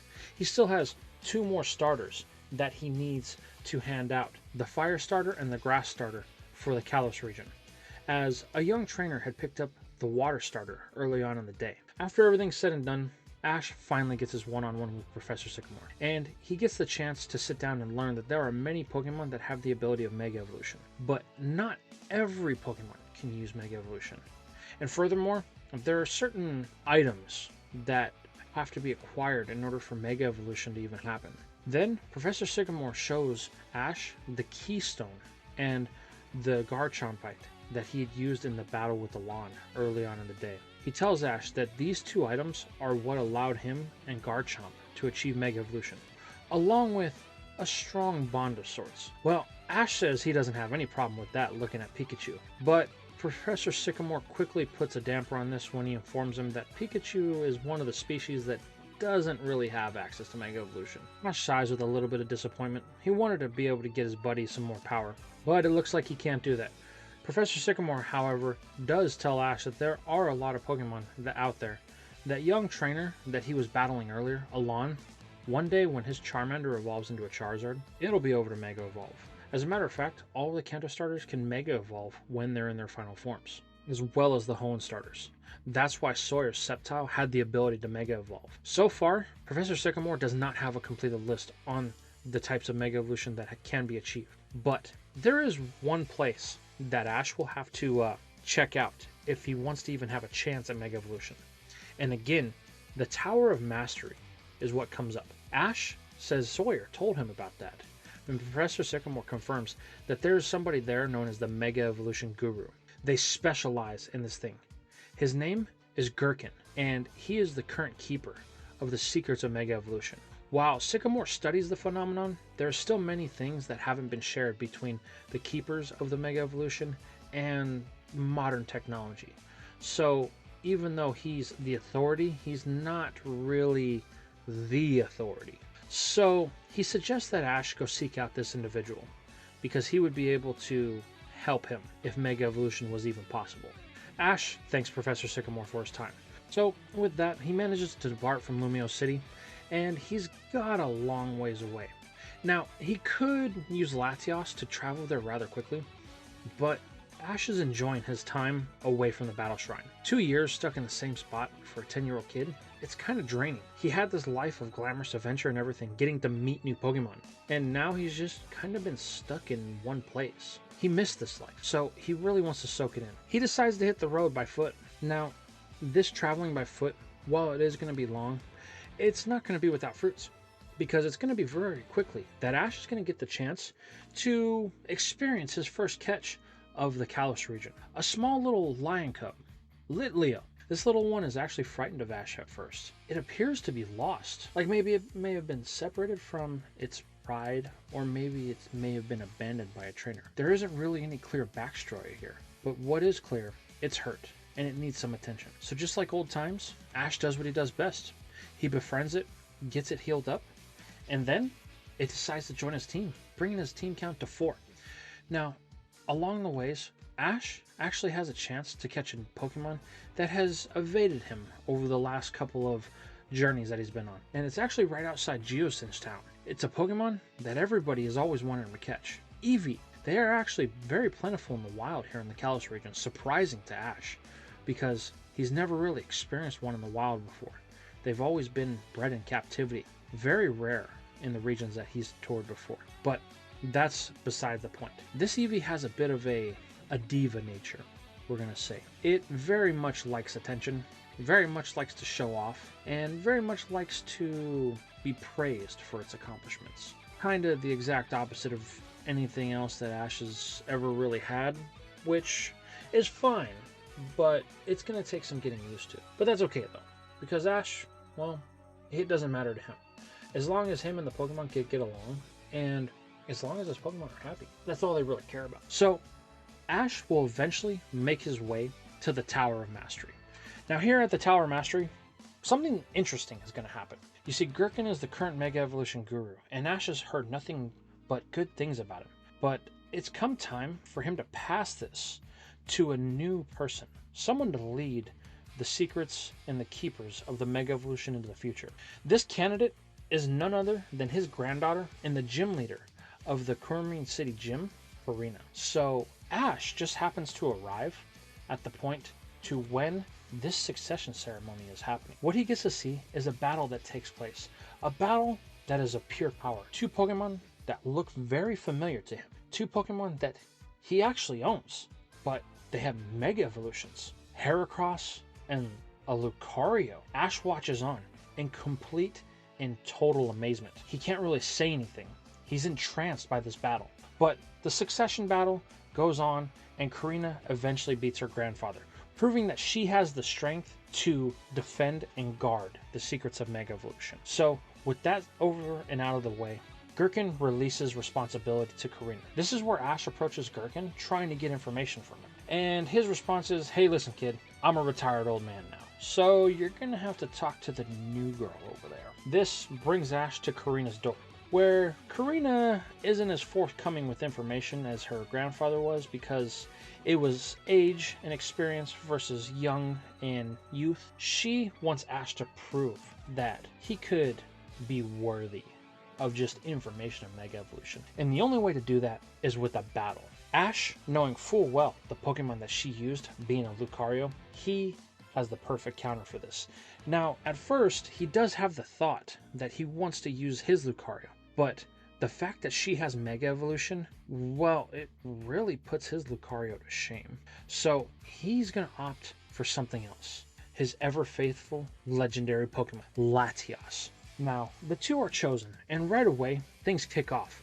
It seems that Latias and Lucario are, well, fairly even. But Latias does have the Psychic typing on its side, and it uses it to its advantage greatly. This actually forces Karina into Mega Evolution just so she could even the playing field. Even that still isn't enough. Mega Lucario does have great power, but Ash and Latias, they've had time to train. They're a seasoned team, and Ash is also a Frontier Brain. I believe that Ash, being at Frontier Brain level here, would allow him to easily overpower Karina, because it's essentially an Elite Four versus a gym leader at this point. And Karina, even though she's got the fancy title of, Mega Evolution Guru, she's still at the end of the day just a gym leader. So Ash and Latias would eventually get the win. Although with Mega Evolution involved, there would be a bit of a struggle. But Ash's unorthodox battle style, combined with his bond with Latias, would allow him to take the win. This has unexpected fruit though, because it's here that Ash finds out from Karina that his Latias could actually Mega Evolve. This is something that Ash hadn't expected. A legendary Pokemon, something that is as powerful as Latias already is, can become more powerful. This is exactly what he was looking for. This is where Karina leads Ash to basically the Mega Island, where you can find your Mega Stones. But there is a problem. Ash is still missing the Keystone. He's gonna have to find one. They're even rarer than actual Mega Stones. Ash and Latias head over to the Mega Evolution Island, and they're able to find the Mega Evolution Stone for Latias fairly quickly, within a couple of days. And during this time, it allows Ash to get in some training with Litleo and Eevee, allowing them to get more acclimated to the team. Lucario really being the help here, being the big brother, if you will, to the two. This allows Ash to really focus down on things with Latias, allowing them to find the stone. But unfortunately, there's still the problem of the Keystone. Karina tells Ash that there are Keystones that manage to pop up every now and then on the island, but they're more found inland in Kalos. So his best bet may be actually to hit the road again, to search for a Keystone. And once Ash can actually successfully find a Keystone, to practice with it, to grow his and Latias's bond, because unless they are in sync, Mega Evolution will not work. So, with the advice of his new teacher, Ash does exactly that. And he decides that he's going to not take the gym challenge, but see what the Kalos gym leaders have to offer. Karina was that powerful. Maybe the rest could be some sort of a challenge. Allow him to further his battle styles, develop new strategies, you know, that type of thing. He's not seeking a badge, just a good battle. So with that, they hit the road. And the first gym that will be the stop for Ash will actually be Grant. Now, while Grant doesn't really wield Mega Evolution, he is an interesting battle. He does have his Draco Meteor style of battling, and that really proves useful when Ash is trying to train Latias, because it's a dragon type move and it's spread out over a large terrain. So this allows Latias to really increase its speed, become more of an aerodynamic machine, if you will. This also allows another one of Ash's Pokemon to get a little bit more battle time, and being Lucario. It has really taken a back seat on trying to raise the kids as of late, so it was good for it. Not that it's having a problem with Latias getting all the attention, it just wants a chance to, you know, fight because it's a fighting type. But with all that, they move on to the next gym, and this is where Ash decides that he's going to head and meet with Viola, the bug type gym leader. It's here that Ash actually gets the chance to use his Litleo, and even though Viola is very powerful in her own right, she really can't stand up to a fire type, especially when Ash pulls an Ash moment and his Litleo evolves in the middle of battle into a Pyroar and really just incinerates her Vivillon. So, poor little butterfly. Better luck next time. Ash is having the time of his life, but he's really got to admit that the last two gym leaders have really not been on the level of Karina. He's kind of disappointed, but he remains faithful and continues his journey. Returning to Lumio City, stopping by to say hi to the professor, and finding out that there's actually a gym in Lumio City. Now, normally you don't battle this gym until you have 5 badges, but Ash isn't really taking a gym challenge here. He's just looking for a good battle. So Professor Sycamore says he doesn't really think that would be a problem. Ash, thanking him for the information, takes off and heads to the gym. This is where he meets a robot that's in charge of the gym, who goes by the name of Clembot. Ash really doesn't know what to make of this, but either way, he still challenges it to a battle. Now, Clembot has put in this rule to where, you know, it has to have 5 gym badges. That's what Professor Sycamore was talking about. But once Ash declares who he is and reveals his identity and, you know, his credentials, Clembot kind of just folds, because even though it's a robot, it likes the challenge of a battle. So it wants a chance to face a Frontier Brain, one of the strongest Frontier Brains at this point. They go in and have a battle, but once again, Ash is just left disappointed. This robot really couldn't do anything, and the Luxray that it was left with really couldn't fight back. Latias and Lucario really made quick work of their teams. But anyway, the show must go on. So it's at this point that Ash has, you know, a choice to make. There's really a couple of roads out of Lumio City that he could take, and all of them lead in a different direction. All of them lead to really different gyms. But it's here he's going to be heading towards the grass type gym leader, Ramos. While Ramos is old and wise, he's not really a threat. And sorry to say, but Pyroar and Latias really make quick work of his gym, leaving Ash a little bit more disappointed and a little bit more losing faith that he's going to find that challenge he was looking for. But with all that being said, Ash has to move on to the next gym. He's really hoping that this one doesn't disappoint, because it's looking like that's all it's going to be for him on the rest of the journey here. Luckily for him, this is where he gets to meet the first ever fairy type gym leader, Valerie. And this is where he learns that the fairy type is actually a typing. Valerie proves to be a rather powerful trainer as well. Her strategies with things like Trick Room and things like that set Ash a little off balance. And when he's backed into a corner, he chooses to use Latias. This is where he finds out that the dragon typing is really weak against the fairy typing.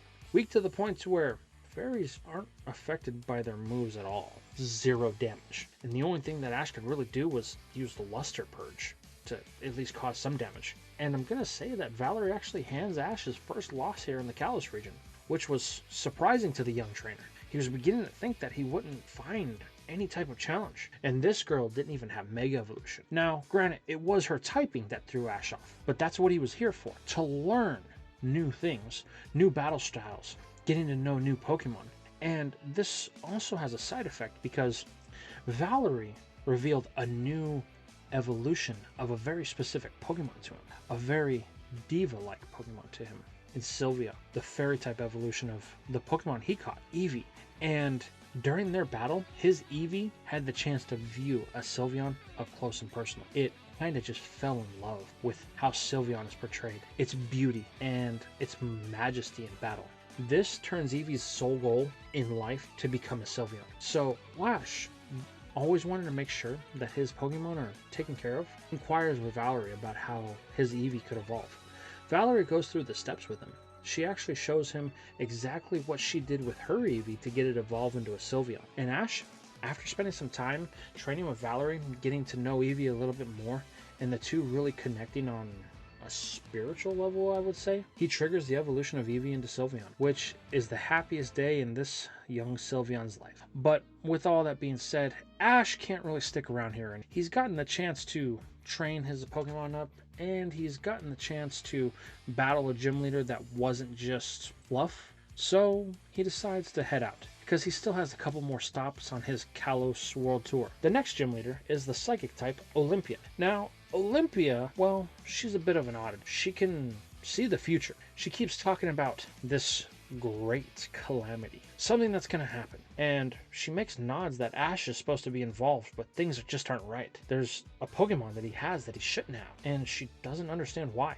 This throws Olympia all off. It's kind of messed with her psychic mojo and made her question her abilities a little bit. Ash is able to convince her to have a battle with him, but this is where he reveals that he possesses Latias. And it's at this point that Olympia starts to question everything she knows, because she can read this Latias's mind. She can connect with it. And Olympia, being the psychic that she is, knows that something's not right here. But she can't put her finger on it. This boy, he's supposed to not be this.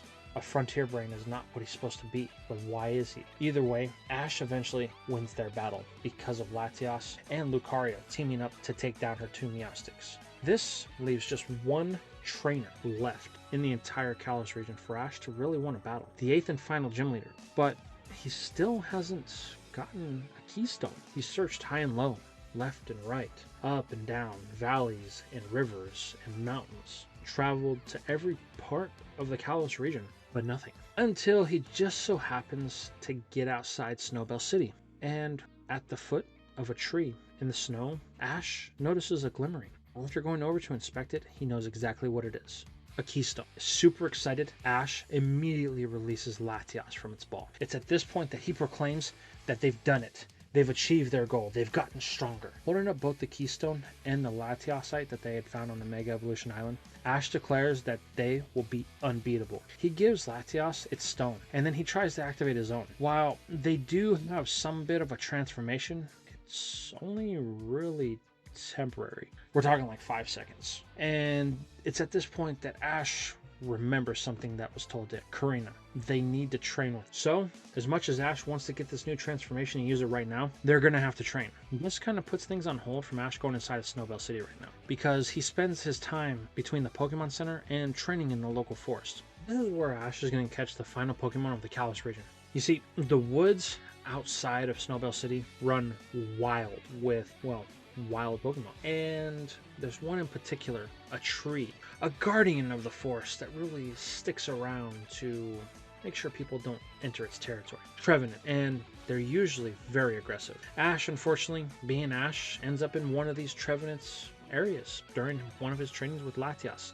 He manages to use Latias to battle it, and they are able to activate Mega Evolution and actually hold it. This was the first time that it happened, and it was because of the intensity of the battle. This is what gives Ash the edge to allow Latias to knock out Trevenant and allow him to capture it, bringing his total team to 6 again, and giving Ash some Pokemon that he will be able to take back to his frontier brain lifestyle. But anyway, now that Ash has his team of 6 and they managed to get Mega Evolution, Ash moves on to the Snowbell Gym, where he meets a burly old fellow, Wolfric. Wolfric specializes in ice typing. Now, unlike the fairy type, Ash is all too familiar with the ice typing. It's what cost him his loss at the Hoenn region. And Glacia, he's still a little bit sore about that battle. But anyway, it's here that Ash goes in the battle. Now his lineup is going to be a 3-on-3. Ash chooses to go with Latias, Pikachu, and Pyro. Now, the lineup itself isn't too unexpected. One advantage, two super powerhouses in his oldest Pokemon. While Pyroar manages to put in some decent work, it still ends up getting taken out by Anvilug after beating the Bergmite. And then Pikachu manages to put in some work against Anvilug, tying with it. It's at that point to where Abomasnow comes in, and Abomasnow really just kind of wrecks Latias. Even though Ash has Mega Evolution, he still hasn't mastered it. So it's at this point that Ash decides that he needs a little bit more time. So he decides to make the trek all the way back to the Tower of Mastery. He wants to spend a little bit of time trying to master his new craft in the place of mastery, if you will. It's here that he is finally able to get the attention of Gherkin. Now, even though Karina is the Mega Evolution guru at this point, Gherkin still has years of knowledge. And after Ash demonstrating what his Latias is capable of, and the fact that he was able to get as far as he had on his own, Gherkin kind of takes a shine to him and takes him under his wing, showing Ash a little bit tips and tricks, trying to get him to know the ins and outs. Now, while this doesn't immediately bear fruit, it does make progress, slowly but surely, allowing Ash and Latias to eventually master their transformation. And this brings us full circle back to Wulfric, where Ash is able to win this time, allowing him to officially declare that he has mastered Mega Evolution. But there's a couple of things we have to address here first. First thing being all of you guys screaming in the comment section, what happened to Froakie? Well, my dear listeners, I specifically set this at the point in time where Froakie had already been chosen by the trainer it had turned down before Ash had got it. So Ash had just barely missed his young frog and wasn't going to get it in this timeline. And then there's the last thing of that trainer that had battled Professor Sycamore and Mega Garchomp, the one who declared that it was going to become the strongest. It just so happens to show up after Ash has his chance to challenge Wulfric, Alon and his Charizard, or should I say Mega Charizard X. While Alon makes quick work of Wulfric with his Mega Charizard X, demonstrating his mastery, he's going to have his hands full with Ash. And it's at this point, Ash wants the chance to challenge this young trainer. He wants the chance to prove who is the stronger of the Mega Evolutions. Not a 6-on-6, not a 3-on-3, just a 1-on-1. His Latias versus Alon's Charizard. Alon, being the person that he is always open to a challenge, especially if it has Mega Evolution involved. And when Ash declares that he has mastered Mega Evolution, Alon gladly accepts. What we see here is a knockdown, drag-out fight between two dragon types, Mega Latias versus Mega Charizard X. While Alon proves to be a very capable trainer, unfortunately for him, Ash and Latias' bond far exceeds what he and Charizard have developed. The two have just been together for too long. There's not really any reason why Ash would lose to Alon here. But what it does is it shows Alon humility and allows him to reassess things, allows him to want to continue his journey to become strong. So at that point, the two part ways, with Alon having full knowledge of Ash and him being a frontier brain for the Johto region. Ash eventually returns to the Battle Shrine, now reinvigorated with his responsibilities as a frontier brain, ready to take on new challengers as he's developed a new level of power. While Alon would go on to compete in the Kalos League and eventually go on to win it. A lot easier than in canon because, well, Ash wasn't there. After he ends up losing to DIDNT, he decides that he's feeling a little antsy and would like to try his hand at a frontier, a battle frontier. And that's where we're going to leave this part. That's all we have. How did you guys enjoy this What If miniature series that I've done? Kind of a speed run of a particular journey. Let me know in the comments down below. If you guys are watching this on YouTube, I appreciate you guys watching this. And if you guys are watching this on Patreon, I appreciate your guys' donations and allowing me to continue to bring you content like this. I will be including whichever part that didn't make it to YouTube in the full story for this series. So if you're curious to how the other side turned out, look out for that because it'll be coming in the future.